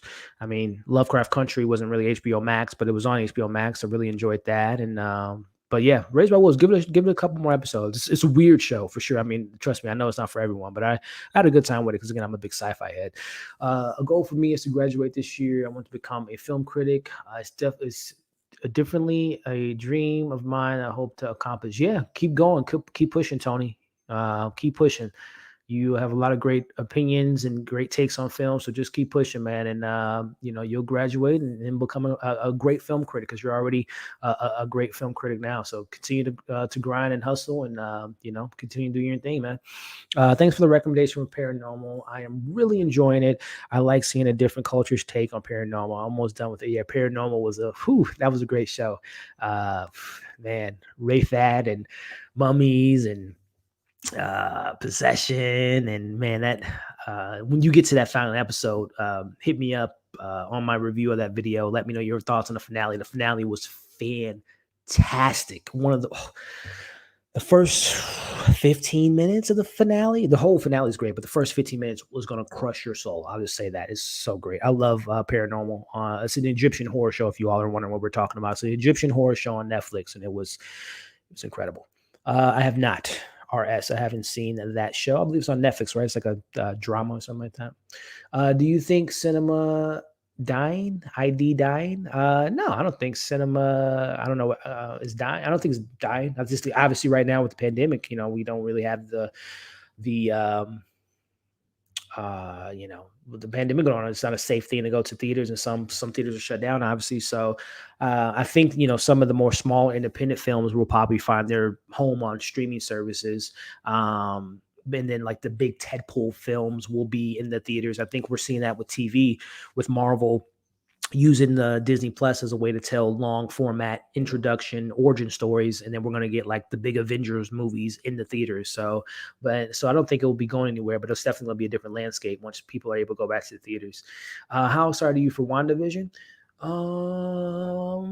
Through the roof. I can't wait for WandaVision. I'm actually in the middle of revisiting in reading some Wanda and Vision related comics right now. I'm actually reading. I haven't read it in years, but I'm rereading House of M now. So I'm kind of touching up on my blowing the dust off of my Wanda and Vision comic book stuff. So yeah, I'm really excited for it. I plan to review that on the channel, obviously, and hopefully find some people to maybe join some live streams with me and talking about it on this show, because I miss me some Marvel. It's been great to see a lot of these great movies and independent movies and small movies, but I can't wait for my Marvel to come back. So yeah, I'm really excited for WandaVision in 2 weeks. Do you enjoy Samuel Jackson and Sphere? Man, I enjoy Samuel Jackson in anything. Sphere, I don't know if I've seen that film, to be honest with you. I've seen a lot of Sam Jackson films. Let me pull up a poster. Yeah. 98. Oh, yeah. It's been a minute since I've seen this film. But I mean, yeah, Sam Jack, Dustin Hoffman, Sharon Stone. Yeah, it's been a minute since I've seen this movie. Wow. But yeah, like I said, I'm a big Sam Jackson fan, so I think he's great at anything, just about anything. But yeah. Just dropping by to say Happy New Year. Still 510 Rain. It's been a minute. How you doing? Happy New Year to you. You've been an awesome addition to my 2020, so thank you. And I believe the best is yet to come. Wow, that's awesome. Really appreciate the kind words and appreciate the support on the channel. And Happy New Year to you, my friend. Can't wait to see you next year in some of the comments, with those reviews that we do on this channel. Certain Vids, what's up, man? How you doing today, brother? Happy New Year to you, man. Great content creator as well. Check out his YouTube channel, guys. He has a lot of great stuff on there. Getting into the video essays. He's a big Spider-Man fan, and this guy has a lot of great takes. So definitely check him out on his YouTube channel. Love the channel. Will you review? I haven't seen the show, and I'm one of those people where it's like I know the show premiered on Christmas, as people say, so I'm not too far removed for it. I might have to binge it in the next few days and give you all my thoughts if I can squeeze it into my schedule. You all right, buddy? Checking on my dog there. Tony says, "Hey, I must ask, what made you want to start a YouTube movie reviews channel? I'm very interested in knowing your story." Shout out to Tony spelling my name right with two L's and two T's. Um, what made me want to start a YouTube channel? So I had a YouTube channel in high school through college, didn't really keep up with it. And then a really close friend of mine suggested I do a YouTube channel. Did that, because I love movies, I love shows, grew up with movies and TV shows. Being an only child, I mean, hell, had to keep myself busy. So I watched a lot of stuff when I was a kid. So, it was just putting my voice out there and, not to get too deep or sentimental, but, it's not a lot of black people voicing their opinion on YouTube. But I mean, there are some great content creators that of all different ethnicities. But in regards to the black community, you have the great Sharonda from Pay Your Way. You have E-Man Reviews. You got just my opinions. A lot of great black content creators that I follow out there that do a lot of great stuff. But I didn't see a lot of them, so I just wanted to be like, you know what, I like sci-fi, I like Marvel, I like DC, I love independent filmmaking, I love a lot, as you all know, I watch a variety of shows. So it was just putting my opinion out there and breaking the mold that wow, black people only watch this type of stuff. I watch everything, and I think that speaks to the people that are in the comments, man. I mean, I have people from all over the world commenting on these shows that we love and to talk about. So it's just a matter of just putting my voice out there and being heard and really kind of having a good time talking about the stuff that we love. So that was a bit of it, having my voice be heard, having another person of color being on the interwebs and encouraging someone else of color, whether they're black or Puerto Rican or whatever the case may be, Indian, Asian, whatever, just like, man, it doesn't just have to be, I'm not, so not getting too political here. It doesn't have to just be your stereotypical movie reviewer. It could be, men, women, children of all different ages and colors can be on here voicing their opinions. So that's what I hope to do, is someone else that looks like me can voice their opinion in the future. So yeah, that's what it kind of boils down to in regards to starting this channel. Thank you for reviewing a teacher. Yeah, thank you for tuning in. A teacher was a journey, right? It was a very difficult show to talk about on a weekly basis because due to the subject matter. And, there were some, there were incredible comments, people sharing their personal stories of, being survivors, people sharing their opinion on the matter at hand, which, if you all don't know, A Teacher was simply a show about a teacher sleeping with her student. And there was a lot of different interesting comments regarding, the age difference and was it really wrong? I mean, there was just a lot of really interesting conversations, but I really appreciated people tuning in every single week because it's not a crowd pleasing show. It's not an easy show to watch, but I really enjoyed the conversations that we had on a weekly basis, and appreciate you supporting those reviews. Book is huge for show. Are we talking about The Stand being like humongous, a lot of chapters and stories in there? Do you watch I do not, but I know my buddy Griffin covered that show on this channel. I watched episode 1. Yeah, I haven't watched it, but I heard that it kind of slipped under the radar. Did it get canceled or something like that, if I'm not mistaken? You haven't seen it either. Hey, we just became best friends. I haven't seen Tiger King. Maybe we can watch it together. Just watch Kingdom. Well, which I gotta watch Kingdom. I definitely gotta put that on the watch list. Great show. Trivia. Flow from the insurance. Okay, I did not know that. Cool. What do you think about Unbelievable? If you all want to, you don't have to, but back in the day, last year, 2019 seems so long ago. That show made my top 10 shows of 2019. I thought it was incredible. Really, Tony Collette, and that whole crew was great, and it was an incredible story, true story, very hard to watch as well. Another difficult show, but a really well done show. What's her name? Devers, not Carol Devers, girl from Booksmart. She was in the show, and then Merritt Weaver, I think was her name. It's a great show, guys. It's on Netflix. Very tough show, but an incredible show. All right, so this is the one. So okay, people, you guys want to? Hey, if I drop this link in the chat. I want to see you guys get in the chat and maybe ask a question on the stream. So I think I only see a couple. If I see like a bunch of people putting the one, so if you guys put a one in the chat, I'll put the link of this stream in the chat. And if you guys want, you can join the chat and ask me a question live, or we can talk about a show or a movie or whatever the case may be. If you guys want to do it, I'll challenge you all. If you're not camera shy, if you guys want to get on the stream, 2020 was not very good for me personally. I feeling very depressed since last week.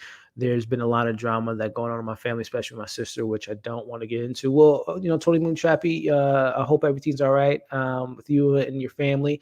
Hopefully things will get better. Hopefully they will, my friend. What's going on? Hello, Happy New Year. Hi. Hello. I didn't go see Wonder Woman 84 because it was bad reviews. Oh, well, you shouldn't let reviews stop you from seeing something you were excited for.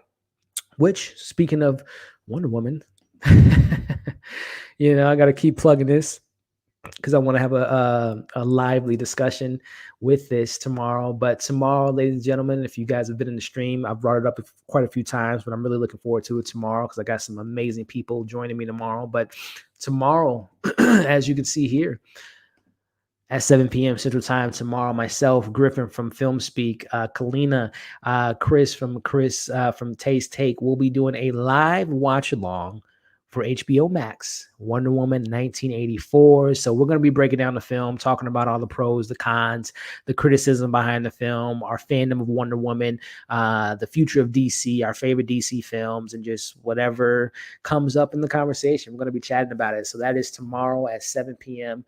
Central Time, a YouTube live watch along for Wonder Woman 1984. So hopefully you all can join us tomorrow. Myself, Griffin, Kalina, and Chris talking about Wonder Woman.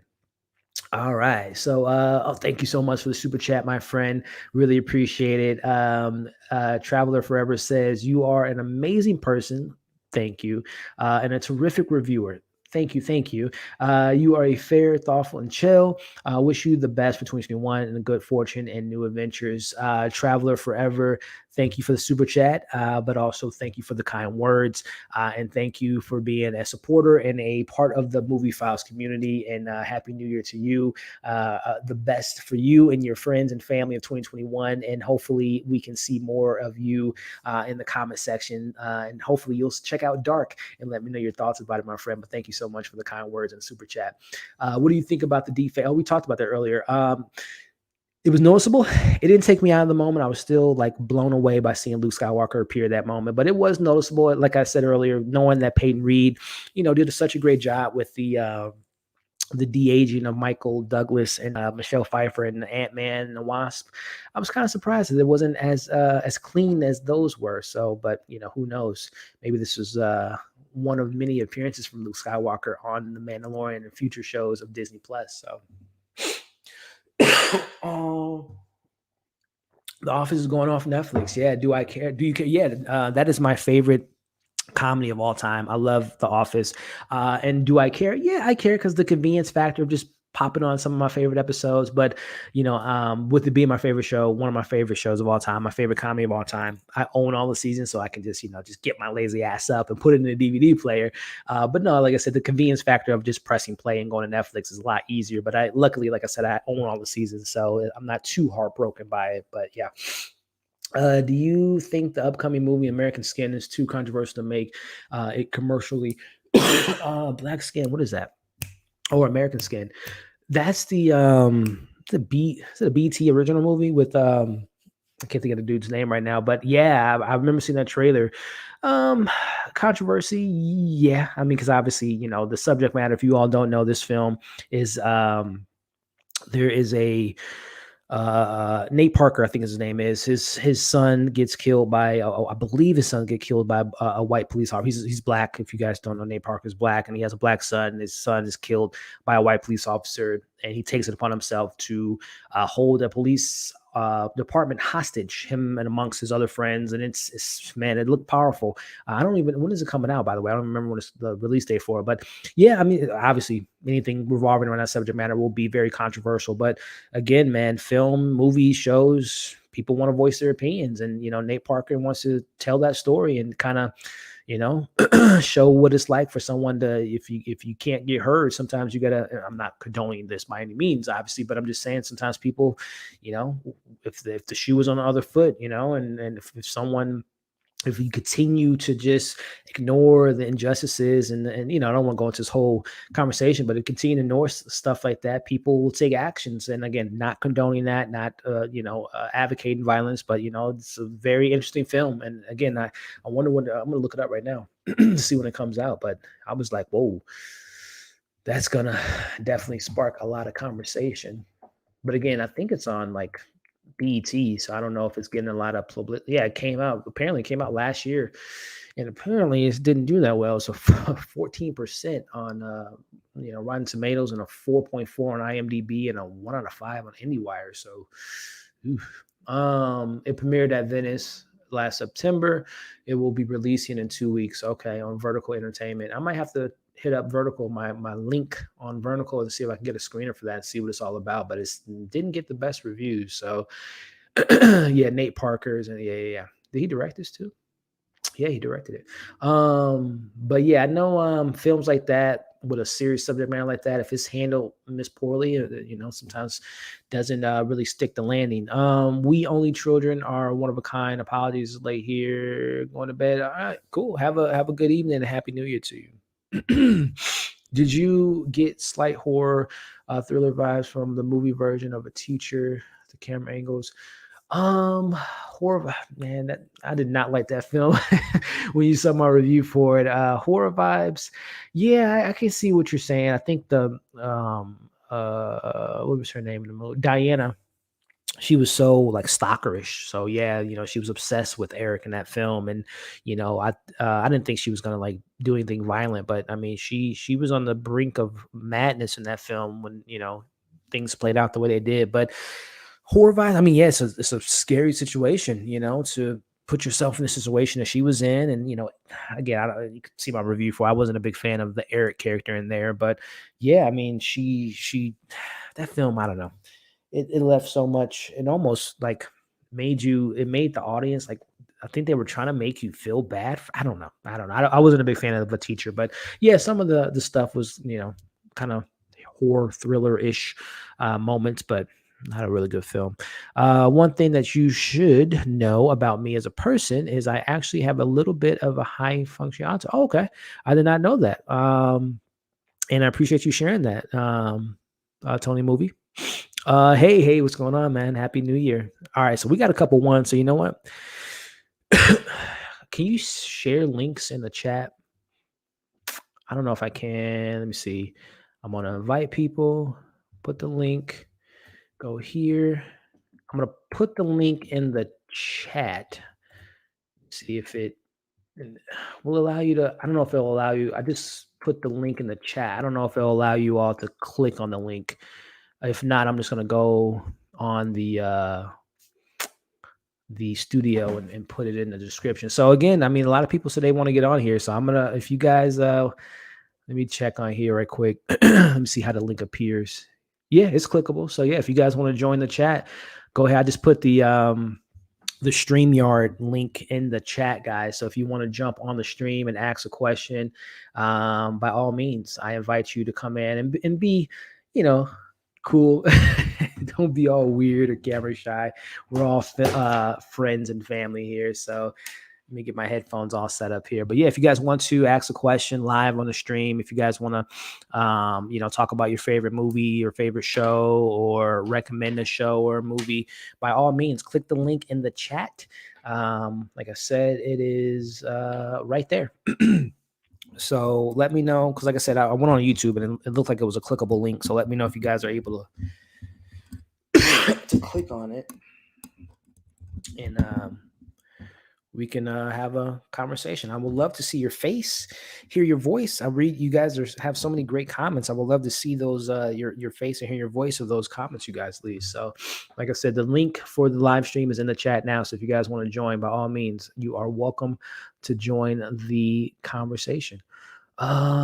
Let's make sure. All right, cool. So yeah, if you guys want to, go ahead. All by all means, I'm inviting everyone a question. If you have a question, you can join the stream. Just dropping the sun some love. Happy New Year. Wishing Happy New Year to you. Thank you so much for stopping by. Hope you and your family have a great New Year, and look forward to talking some new TV shows and movies with you in the new year.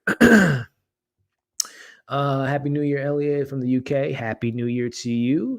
Showing some love from the UK, which is it's probably 2021 already over there in the UK, right? So happy New Year to you. My boyfriend and I argue all the time over Gal as Wonder Woman. I love her. I think she is doing a great job. He hates her. What?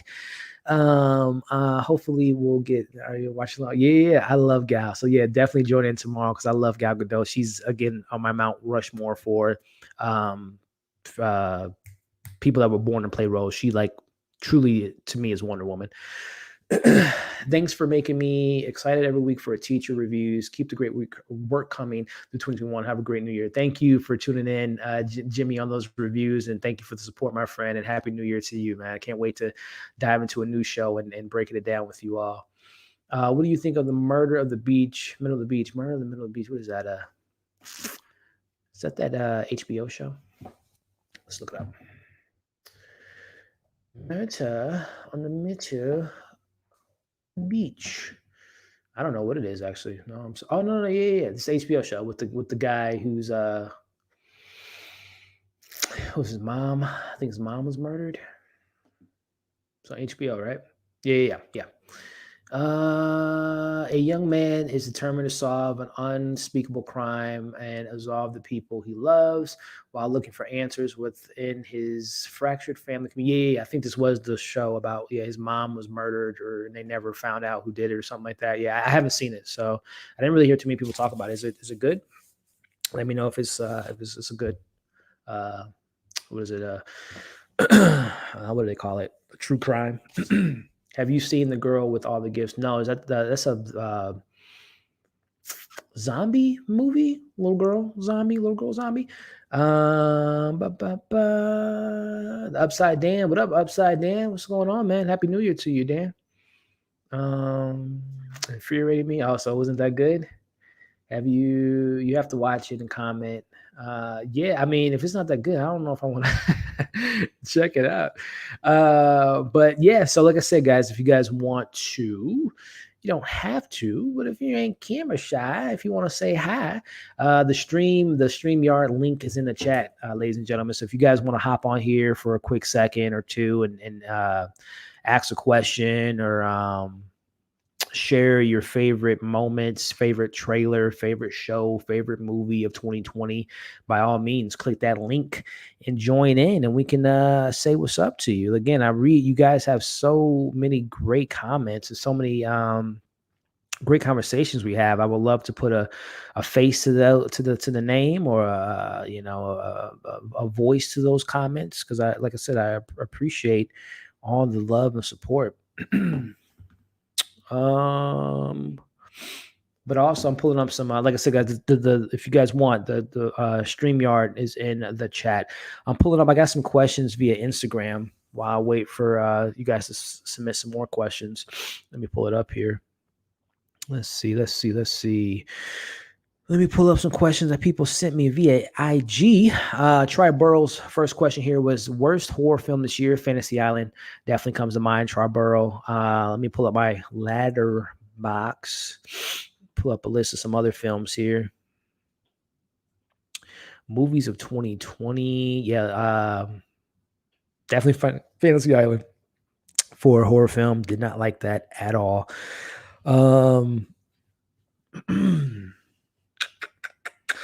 Let's see. Was there some other trashy horror films I saw this year? That's not coming to mind. No, I think, Fantasy Island was the worst. Oh, Book of Blood. Oh, that was so terrible. Ugh. The Lie. I don't think that was a horror film, but The Lie was a thriller, horror, I guess. It was terrible. Bad Hair was terrible, in my opinion, of course. I think that's it. So, yeah, Bad Hair, Book of Lie or Book of Blood, The Lie, and what did I just say? earlier. Fantasy Island. Oh, those were some bad horror films for me. Snow Bunny one. If you could pick any movie to be turned into a TV series, what would it be? Ooh, that's a good question. There's so many movies that you just like, oh man, I wish they could have expanded upon this, or I wish I would, could learn more about that character. A really fun movie, and I love this movie, but I would love a TV series for Palm Springs. That would be so really interesting to see a show about that. I would love a show for Palm Springs. So that would be my question, or my answer for that question. And Tenet would be an interesting TV show, wouldn't it be? To dive into all that stuff. Snow Bunny one, and by the way, I'm answering these questions from people from Instagram. I sent had them ask me questions. And by the way, like I said, if no one's clicking that link, I don't know, you guys scared to get on the stream? If you all want to, like I said, just for fun, if you have a question for me or want to talk about your favorite movie or show, or whatever the case may be, or having a conversation about that movie or show, the link is in the chat, ladies and gentlemen. That the link that's on the screen now is the link for the stream yard link. So if you want to get in here and talk for a bit, you can do so. But like I said, don't be a weirdo. Let's have a fun time. Do you prefer to watch movies solo or with your girlfriend? Well, I don't have a girlfriend, so there's that. So I guess solo dolo. But yeah. What is the biggest influence? Who was your biggest influence and why? Biggest influence, I guess, regarding the movies.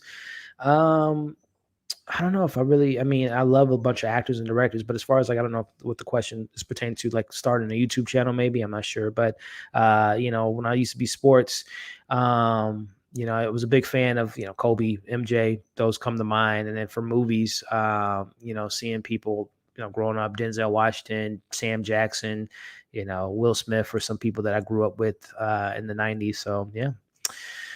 I can't even. Laura Gotta All About Me. I don't know. That was their Instagram handle. Do you have any hidden talent? I don't know. If I do, they're hidden pretty deep in there because I can't think of any hidden talents. Do you have any desire to get into film industry via acting, writing, directing, etc.? I actually went to school for for film and video. So that was the plan, to be I don't know what I wanted to be. I've literally done every aspect of filmmaking. I directed a movie, written a movie, did sound mixing, I did cinematographer. I did everything. So but yeah. What is your most what are you most looking forward to in 2021?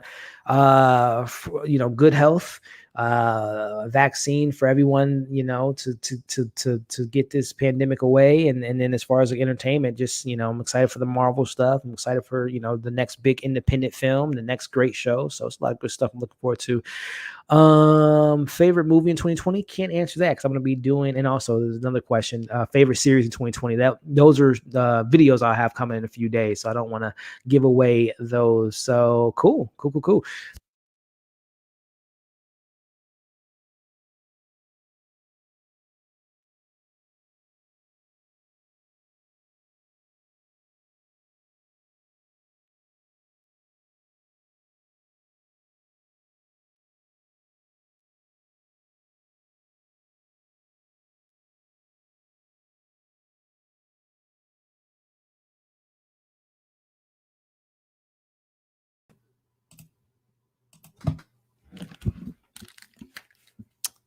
Hello. Oh, wait, hold on. Oh, wait. Speaker, go. Hello. Can you hear me? Oh, crud. I can't hear you. No. Go. Ah, I can't hear you. Crud. I can't hear you. Wait a minute. Hello. Elliot, can you hear me? Oh, the feedback. I'm hearing feedback. I'm hearing feedback. I'm delayed. What is happening?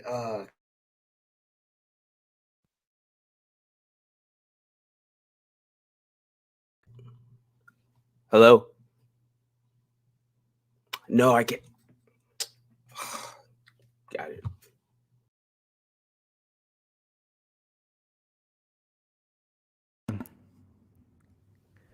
Let me see. Yeah, Ron, try to get back in here, man. I think I might have had my mic off for a second there. Let me see. Let me see. Let me see. Yeah, my sound was rookie mistake. Ron, if you're still here, man, come back in. There we go. There we go. I have my mic off, bro. Can you hear me, man? I got you better. I Okay. got you good. What's going on, man? Yo, the one and only Mr. Elliott, sir. What is up, guy? What up?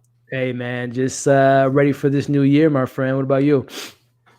Ah, man, it's been good, man. Like, I just everything, I've just been celebrating this day, taking everything, really just looking back Yeah. after how everything has been going, and just this is really just a whole revolution of just like how far we all have come. It's amazing how we got here. Like it's happy to say that we made it to the end of this. And then thinking back to where we were when we said about New Year's for 2019, think, oh, what's 2020 gonna be like? Didn't imagine this. Didn't know, man. Didn't know. Surprise ending for us all, man. Yeah, man. 2020 was no doubt a difficult year, man, for us all across the world. I mean, no one could have imagined this, the stuff with the pandemic, obviously the George Floyd and Breonna Taylor and all the tragedies of some of our favorite celebrities, people I grew up with, Kobe, Chadwick Boseman. I mean, people losing their jobs left and right. I mean, there's a lot of stuff that went, just a really bad year. But 2021, man, all we can do is learn from it, right? Become better, learn from it, become better people, and just push forward, man. I can't wait for this new year, man. I'm there with you, man, because it felt like it was always like constant, like it was one thing after another, Yeah. And it felt so like, impactful, and it just felt like it was always overwhelming.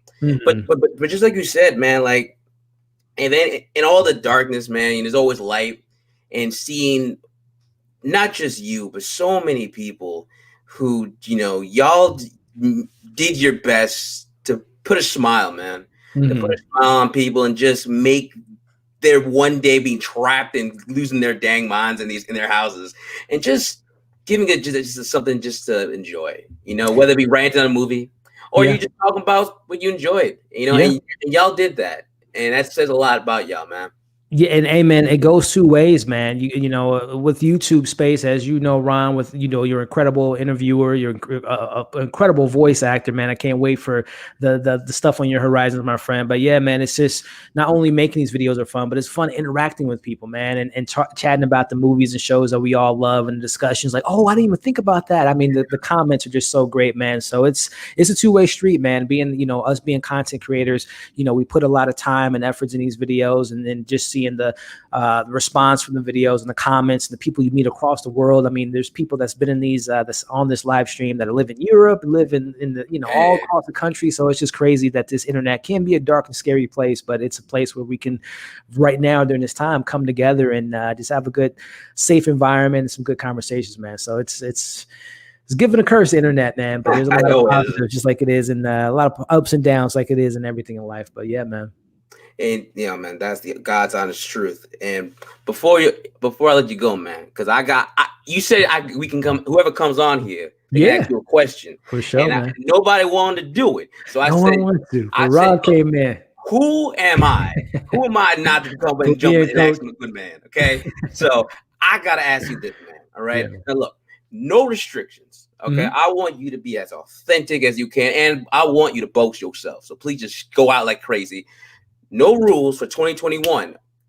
What does Elliott want for your channel, or anything else? Where do you want your channel to be, or what do you want to get by the end of 2021? It's a great question. No restrictions, huh? Well, hey, man. Well, first and foremost, it's as cliche as it may be to say, but I just want to continue to have people like yourself on the channel, having people like all the different ethnicities, backgrounds, opinions. I just want to continue to do that, man, because I think it is. Not being able to have your voice being heard, not being able to maybe even feel comfortable putting yourself on camera or voicing your opinion on certain topics. So I want that this channel to continue to be that, to have people feel comfortable, feel excited to talk about stuff, whether we agree or disagree with things. So just continue to have people have a space, a safe space to feel comfortable, to be themselves, to voice their opinions, and continue to have a variety of content creators have their voice being heard, and hopefully seeing that can encourage someone else to grow their, creative, scratch their creative itch, and whether it's a YouTube, or Instagram, or Twitter, or, whatever the case may be, to have their opinions be out there. Just encourage people to be themselves and to have their voice be heard, man. Because it's nothing worse than not being able to be yourself and be able to speak your opinions on, movie shows, entertainment, pop culture, whatever the case may be. So just having more and more awesome people like yourself on the channel, man, is something I really want to thrive for, and having them be seen to my audience, and hopefully that can spawn off to their audience, and so on and so forth, man. But that's definitely something I want to do more, is having more people on the channel and having great conversations, man. Sky's the limit, and you're gonna get that, all right? And that, because the platform's already been made, the floor has already been set, it's already been proven. Because everyone in here alone, they love it. They love just being with you and just talking about what they love, and that is the greatest gift of all, man. And I love it, man. I appreciate it, Ron. We talked earlier on the DMs on Instagram, man. Again, man, we got to do some more collabs.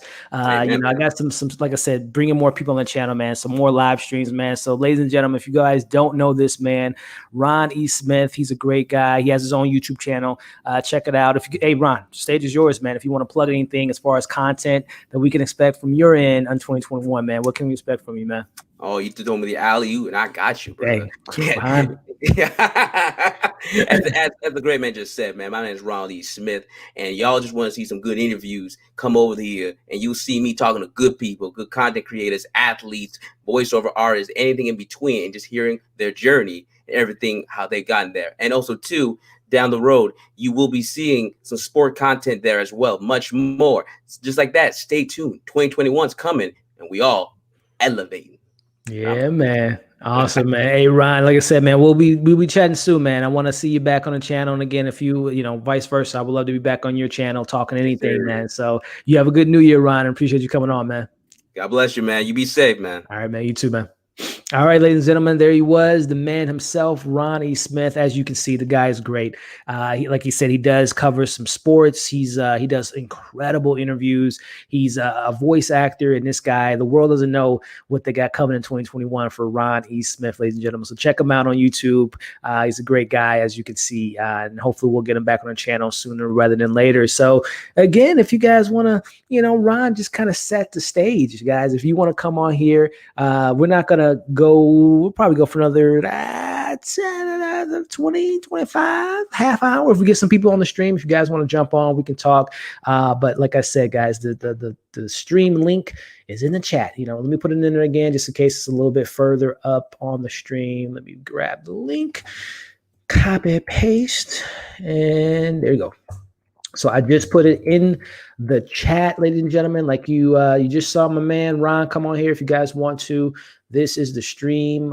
Here, let me put a little message behind there. If you want to join, click this link. All right. If you want to join the stream. There you go. All right. Excuse me. So there it is, ladies and gentlemen. If you guys want to jump on like Ron, question, ask me a question, talk about your favorite show, your favorite movie. We can look back at the year 2020, talk about, some of your favorite trailers of the year, a moment that really hit you hard regarding this year. If you want to obviously share that, but we can talk about anything, man. This is a end of the year. Ask me anything, Q&A. We've gotten some incredible questions. We got some incredible comments in the chat. We got some support on the Streamlabs and on the super chat. So we can keep this thing going if you guys want to. But let me get back to this chat. I know there's a couple questions here. Where was I at? Let's see. Scroll back up. Again, I hope you all are having a good New Year Eve. And for some of those that are, in the couple hours ahead or overseas, Happy New Year. How's 2021 looking? For those that are already in 2021, how's it looking? How's it looking? Is things looking good so far? Let's see here. Thanks for the great review for Ram. Oh man, Ma Raimi, man, that film was incredible.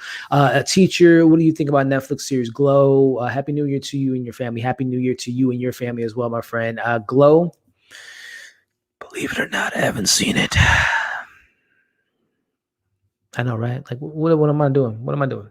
I haven't seen Kingdom. Haven't seen Glow. Didn't finish the last season of Mad Men. I don't know. Maybe I should just look in the mirror and just really question what's going on. Now, Glow, man, has been on the watch list for a while. I love Allison Brie. I love, what's her name? I freaking love her. Betty Lipton, Betty something. I think she's great. And I've seen clips. I've seen what's the comedian's name that's in the show. I mean, there's so many great people. And I don't know why I haven't watched it. It's right up my alley. I love wrestling. I love, the 80s, or I think it's in the 80s. I love the aesthetic. So one of these days I'm going to watch it. What's going on, Thor? I don't know if you guys can hear my dog. He's being a little baby. But yeah, I got to watch Glow. Put that on the watch list. It's been on the watch list. I just got to watch it. There's a movie made in 1967 called Incident. I would love to have a review it. Oh, okay. I don't know. 19 minutes. Let me look it up. Because I might have, it doesn't ring a bell. I love good classic 60s films, some classics in the 60s. Let me see what this movie's about here. 1967. There we go. This a drama thriller. Hits home with express train impact, full blast drama. Gives it to you straight. I'm just reading some of the reviews back in the 60s. Maybe you can take care of us, lady, and maybe you can take care of you too. What is this? What is this? This is Martin Sheen. Martin Sheen's in this movie. I think you mentioned. Did you mention in the comment? Yeah. I'm not too familiar with this. Tupac.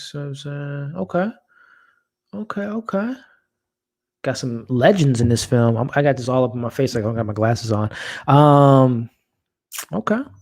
Appreciate the recommendation. Let's see. The Girl with the Gifts is a zombie film similar to the video game last. Yeah, that's what I thought it was. I haven't seen it though, but I've heard about it. The Turning was a horrible. Oh, I forgot about Turn. That's how bad it was. That's the story based on the screw, the turn of the screw, whatever. The Haunting on Hill or Bly Manor was an adaptation of that. Happy New Year, Elliot. Thanks for keeping us entertained. Thank you, Alyssa, for keeping me entertained by reading your amazing comments and being a great part of the community. So happy New Year to you as well. We are camera shy. Again, you guys saw it. Ron was in the chat. He did it. He took the ball and ran with it and came on the stream. Ron's a great friend, man. As you guys saw him on here earlier, he's such a great guy. And like I said, if you guys want to come on here like Ron did, by all means, click that link and join the conversation.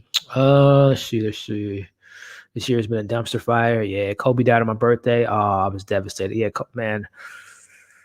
Man, I was like I told you guys very early, like a couple hours ago. I just started watching The Last Dance on Netflix. I don't know what took me so long to watch it, but literally the episode I watched today was, or before I got on the stream, was when they were talking about Kobe at the beginning. He was the next MJ, right? He was called as the next MJ coming out of high school. And seeing him talk about Michael and his appreciation and Michael being a brother to him and stuff like that, man. Yeah, man, Kobe, man, when he passed away, man, I remember seeing that. I think it was on Twitter. I'm like, no, this can't be true. And then, obviously the news came out and his daughter and then the other, the families have lost their family members. It was sad, man. It was sad. Kobe was my man. That was my guy. I can't think of another athlete that meant so much to me. Saw him in person twice, being in Chicago. He ccame to play the Bulls when he came to visit, man. He dropped 30 on Jamal Crawford and them boys and Jason Williams when I saw that game. And he's the greatest, man, in my opinion. There's no disrespect to MJ, obviously, but Kobe's my MJ in a version of the pedestal that people hold MJ up, which rightfully so, but that was Kobe for me, man. I literally followed his entire career. And Obviously, him and Gigi and the other people lost on that helicopter, man. That was a tough one. That was the toughest celebrity death for me, because like I said, I grew up with Kobe. But yeah, R.I.P. man, to the legend, the GOAT, Kobe Bean Bryant, man. Kobe Bean Bryant. But yeah, like I said, guys, if you want to join the stream, click this link right here and you can join the stream if you guys want. You can drop in if you want to ask a question, have a conversation with me, whatever you guys want to discuss. Did you review Self-Made? No. That was on my list. I don't know why it slept under the radar. Self-Made was the Octavia Spencer series, I believe, right? On Netflix earlier, like way earlier this year. And then 40-year-old version, it is literally on my queue. I've heard great things about it. I have not watched it yet, but I will be watching it sooner rather than later. So 2 films and a film and a show that's been on my radar for a bit. Jaren Talks Movies. Hey, man, what's up, Jaren? This guy right here. This guy is doing big things on his YouTube channel. I believe he just crossed 1,000 subscribers today or yesterday, if I'm not mistaken. Shout out to this man here, ladies and gentlemen. This guy has fire content, has great aesthetic.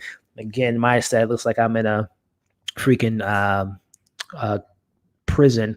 But I love Jaren's. Yeah, it's 1,000. Yep, he hit it today. Shout out to Jaren Talks Movies. He hit 1,000 subscribers. This kid is he's a great YouTube creator, man. Great content creator, great guy.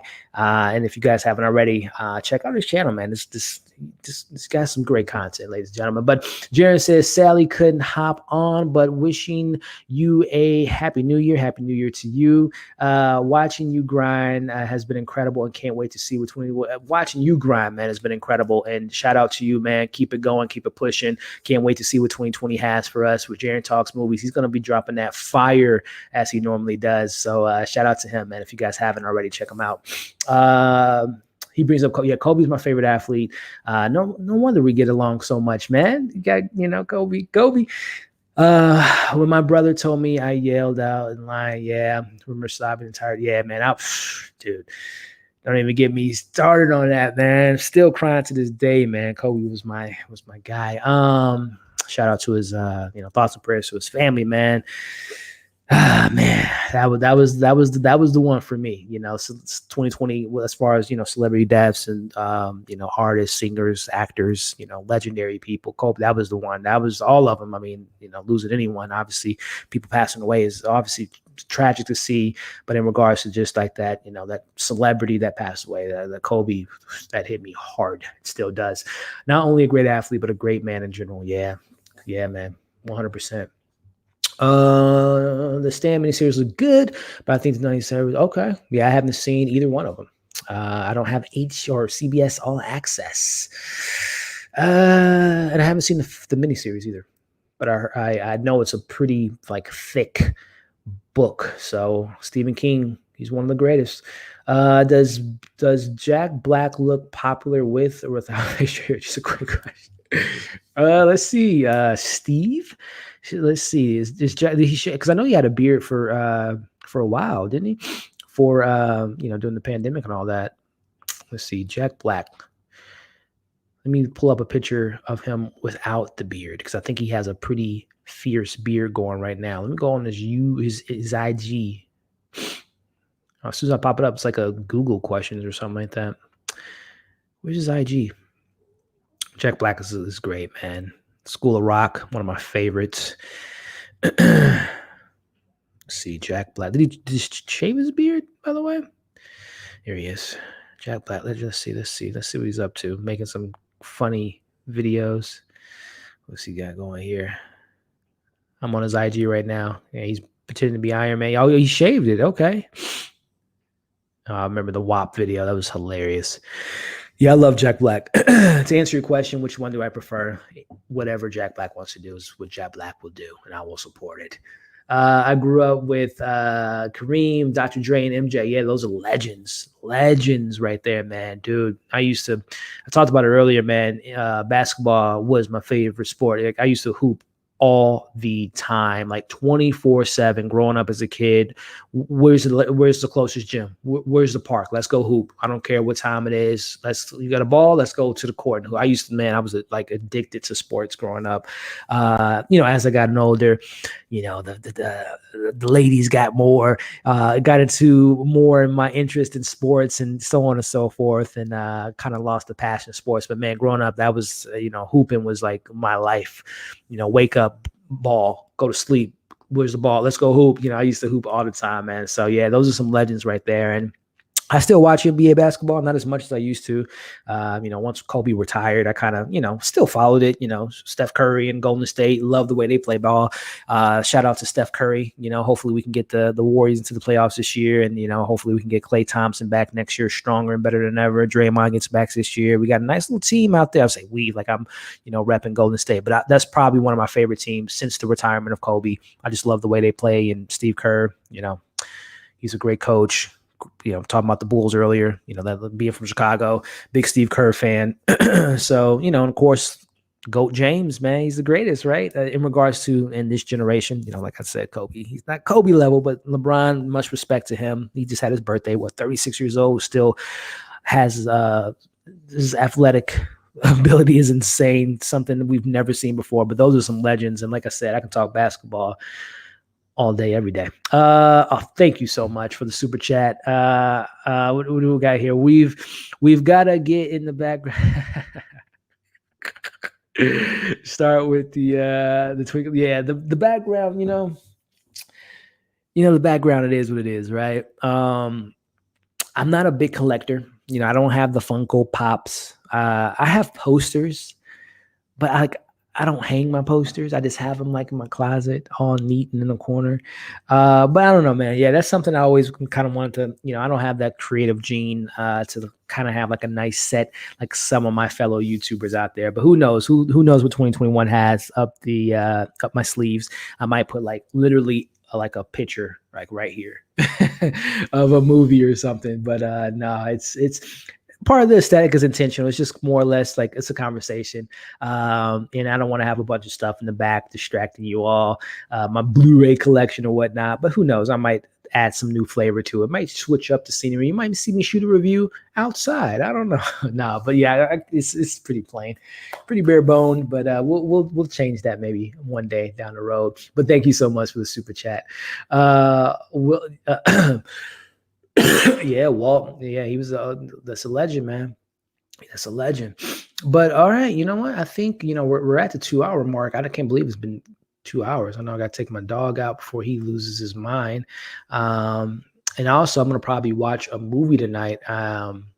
Pieces of a Woman. I had that for a couple about a week or two or so, and I've just haven't had time to check it out. So I'm gonna probably watch that. Vanessa Kirby. Shia LaBeouf, I heard great things about it. I believe it's coming to Netflix next week, I believe. So I'm going to watch that tonight. Have a review for you all pretty soon.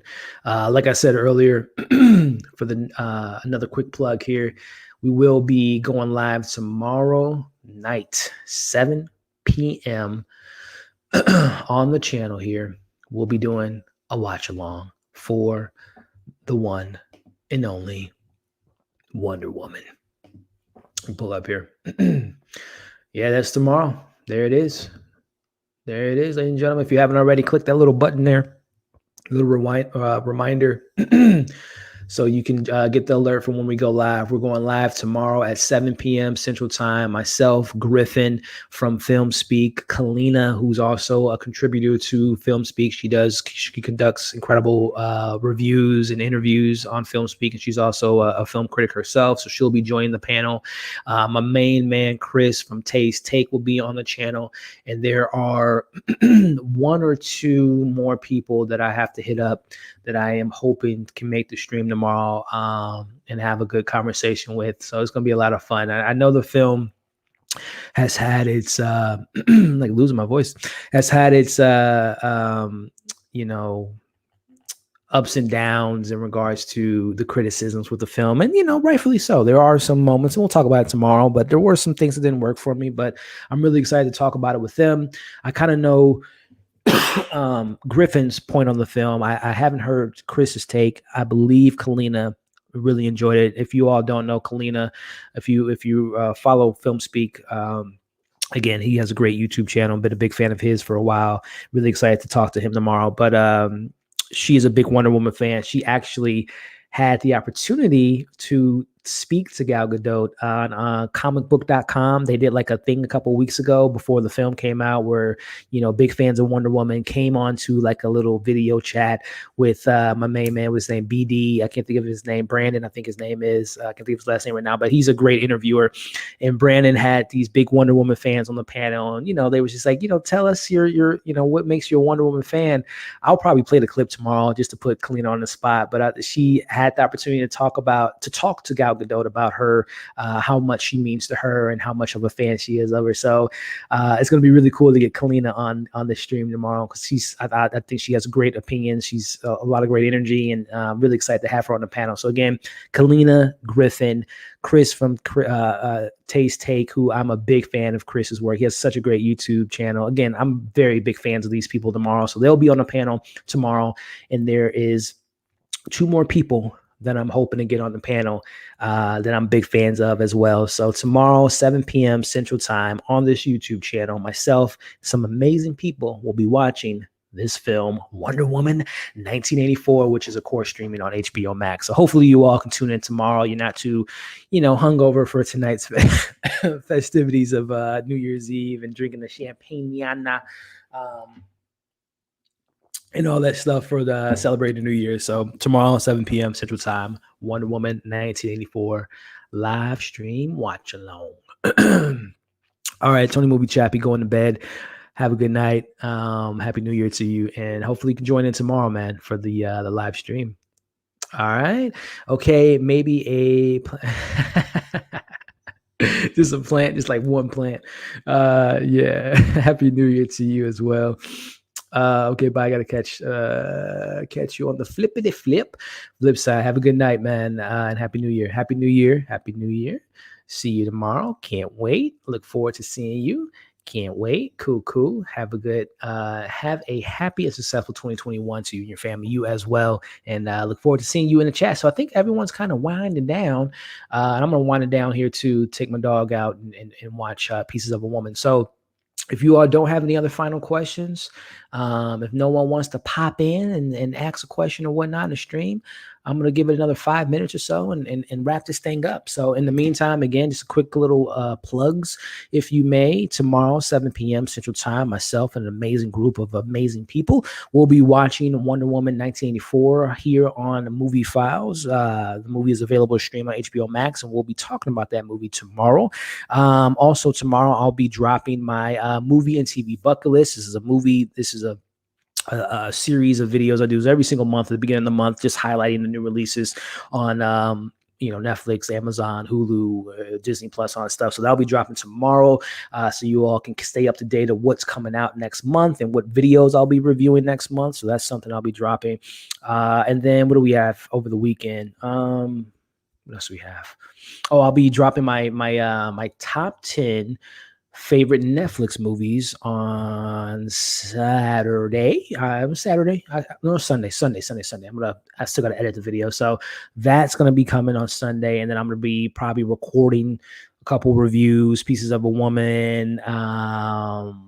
What else do we have? I'll be recording probably my top 10 shows of the year 2020, recording my top 10 movies, recording my top most anticipated movies of 2021, and a couple of those different various videos. And of course, we have a bunch of new shows coming out next month. 30 Coins on Monday, Dickinson on next Friday. What else do we have? Servant season 2 on the 15th, WandaVision on the 15th. So I've got a lot of stuff I'm looking forward to, ladies and gentlemen. So again, if you haven't already, I hope you subscribe to the channel. And if you do, hit the notification bell. That way you can get the alert from when all those videos drop. And yeah, I think that's all, folks. Let me make sure there's no other final questions. Happy New Year. You're amazing and so humble. Oh, thank you. You're amazing and you are incredible. Thank you, El. I love reading your comments in the chats or reading your comments on the reviews, like a teacher and stuff like that. Thank you so much for the support and Happy New Year to you, El. My man Q. Hey Q, if you're still here, bro, when was that? When did you send that? A minute ago. Q. Pop on the chat, bro. If you want, of course, you don't have to. But I just want to talk to you right quick, man. The clip I saw of the video you made today, man. Q reviews, man. This guy, we've been internet friends and become really good friends and chat on the DMs and stuff like that for a couple years, man. I'm such a big fan of Q representing the Detroit, man. He has this really awesome video that he dropped today and has his review on Soul, which was fantastic, up as well. So I'm a big fan of Q, man. So if you want Q, like I say, you don't have to, man. But if you're free, I would love to just chat with you for a bit, man. And just shout out to Q, man. Such a great dude. But what time is it? 10:17 on my end. It's probably like 12 o'clock on a lot of people other end. I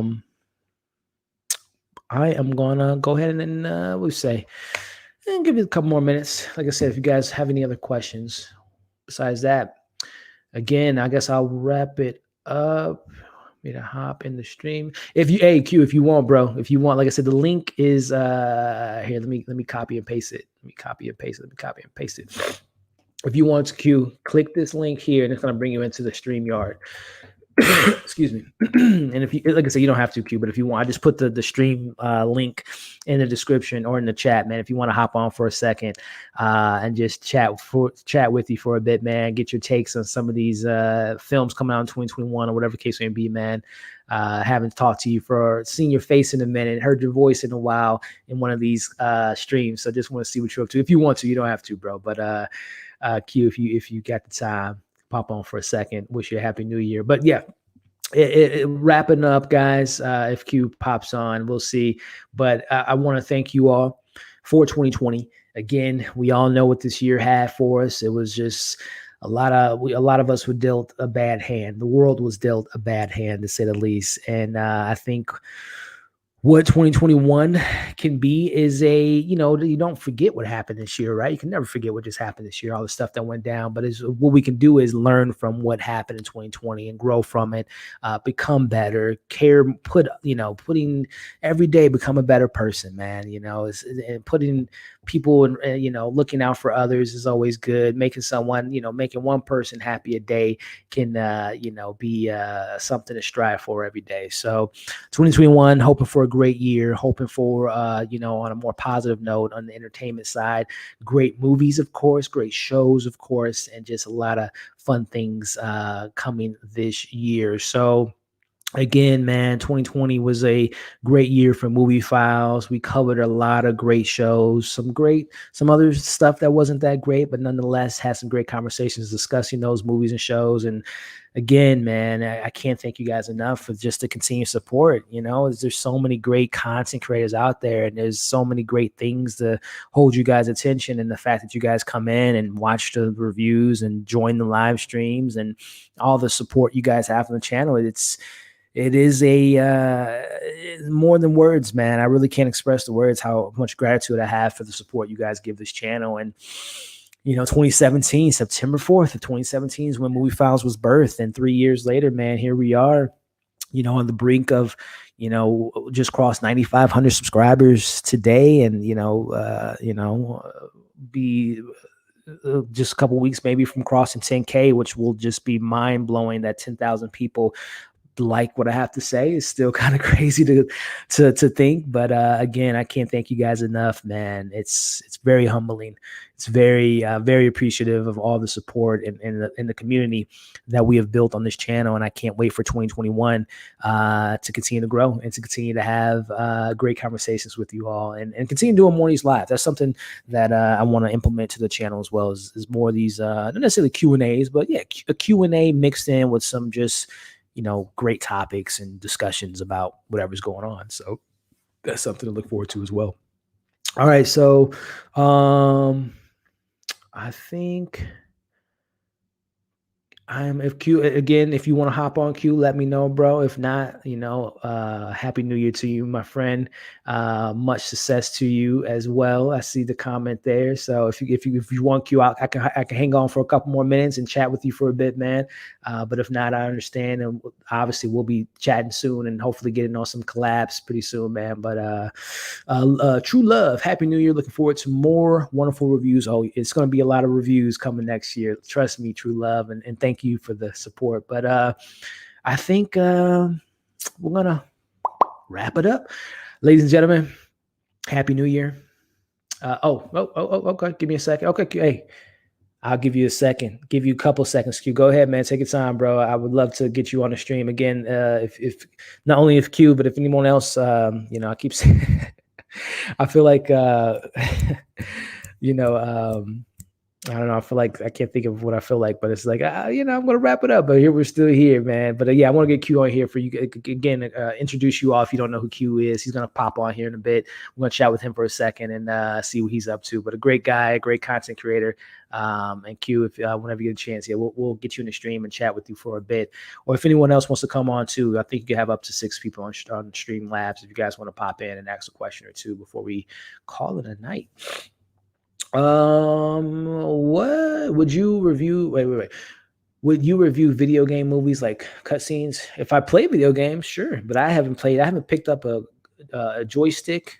I sound like an old man. A joystick.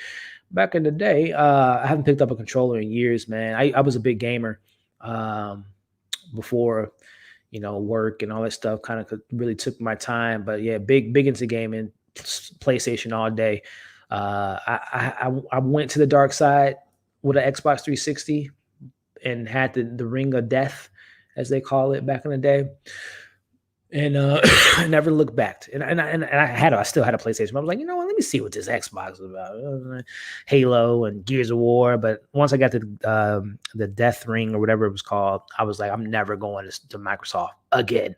And always stay loyal to Sony. So, but it's been like, man, I think the last video game I've like really got into was this is a long time ago. I think it's like 4 years ago. When did Uncharted 4 come out? That was like the last like major game I played. Let me see, Uncharted 4. And I mean, I played 2K. I used to buy 2K like yearly, but when did Uncharted 4 come out? This is gonna make me feel like 2016. Yeah, that was 4 years ago. Well, now 5 years ago. That was the last time I was like really big into gaming. Was Uncharted 4. Wow, that seemed like it was just yesterday I was playing that game. By the way, I love Uncharted. Nathan Drake is the man. Really excited to see what Tom Holland does in that role as Nathan Drake and Mark Wahlberg as Sully. I don't know. That is a very questionable casting there. I'm just kind of looking at see if I got any other questions before Q pops on here.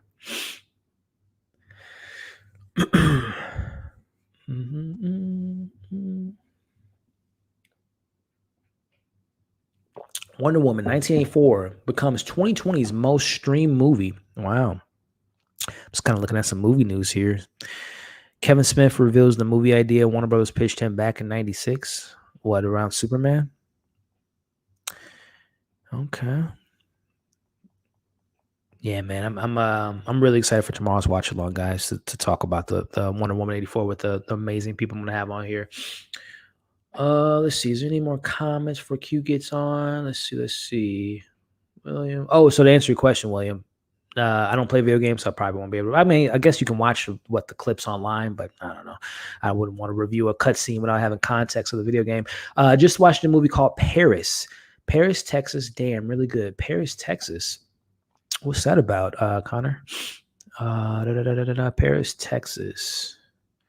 Is that a? Oh, okay. 1984, a road movie. Harry Dean Stanton, Dean Stockwell, Hunter Carlson. This isn't. I'm not too familiar with this. A plot focuses on a wander in the desert. Okay, Sounds interesting, man. I know you have like incredible taste, Connor. I know you're a cinephile to the 10th degree, so that's great, man. Pulling out some classics back in the 80s. I never heard of it, man. I have to look into it, see if it's maybe streaming somewhere. Because, like I said, you have some really great taste, Connor.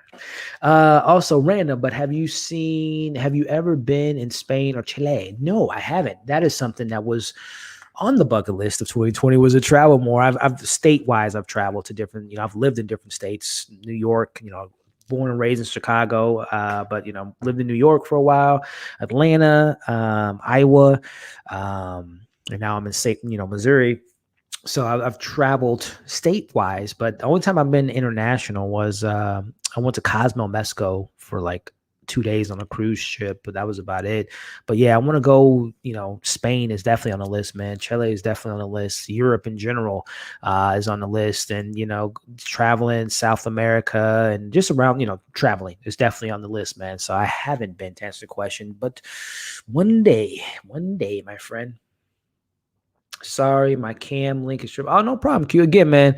Q.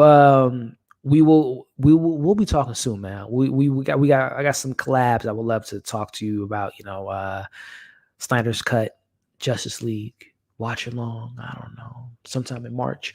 But no, Q, no worries, man. You have you and your family bring in the new year, and I will talk to you soon, my friend. So no worries, bro. We'll be chatting soon. But with that being said, let me go ahead and peace out. Where's Q reviews? 1 second, turn.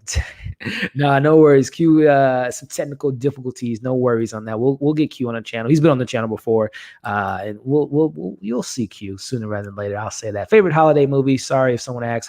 Favorite holiday movie?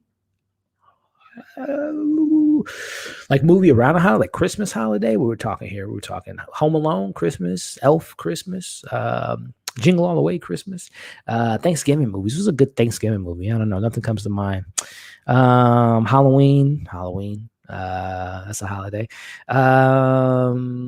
What's another holiday themed movie? I don't know. It's a good question though. But Home Alone, Elf, Jingle All the Way are some movies that come to mind. But yeah, no problem, Q. We're gonna go ahead and wrap it up then. 2.5 hours. I just expected to be on here for an hour, but you guys are so awesome with these great questions. But again, I'm gonna wrap it up. 2020. From me to you, thank you for the support, ladies and gentlemen, on the channel, liking, sharing, commenting, subscribing, obviously, donating to the channel, doing all the great stuff you all have done this year. I'm really thankful for that. And I'm really excited for 2021 for this channel. A lot of great stuff I have planned for the channel, and I'm just excited to bring it all to you all. So stay safe. Happy New Year. To 2020. Goodbye. Get the hell out of here. What are you overwhelm your stay 2020? Go. You're drunk. What are you doing? Go home. And hello 2021. So you guys have a good new year. See you tomorrow for the watch along for Wonder Woman 1987 7 p.m. Central Time. See you tomorrow morning for my movie and TV bucket list, and see you for the weekend for a top 10 Netflix movies of last year. Thank you all for tuning in. Have a good night. Happy New Year. See you soon, guys. Take care.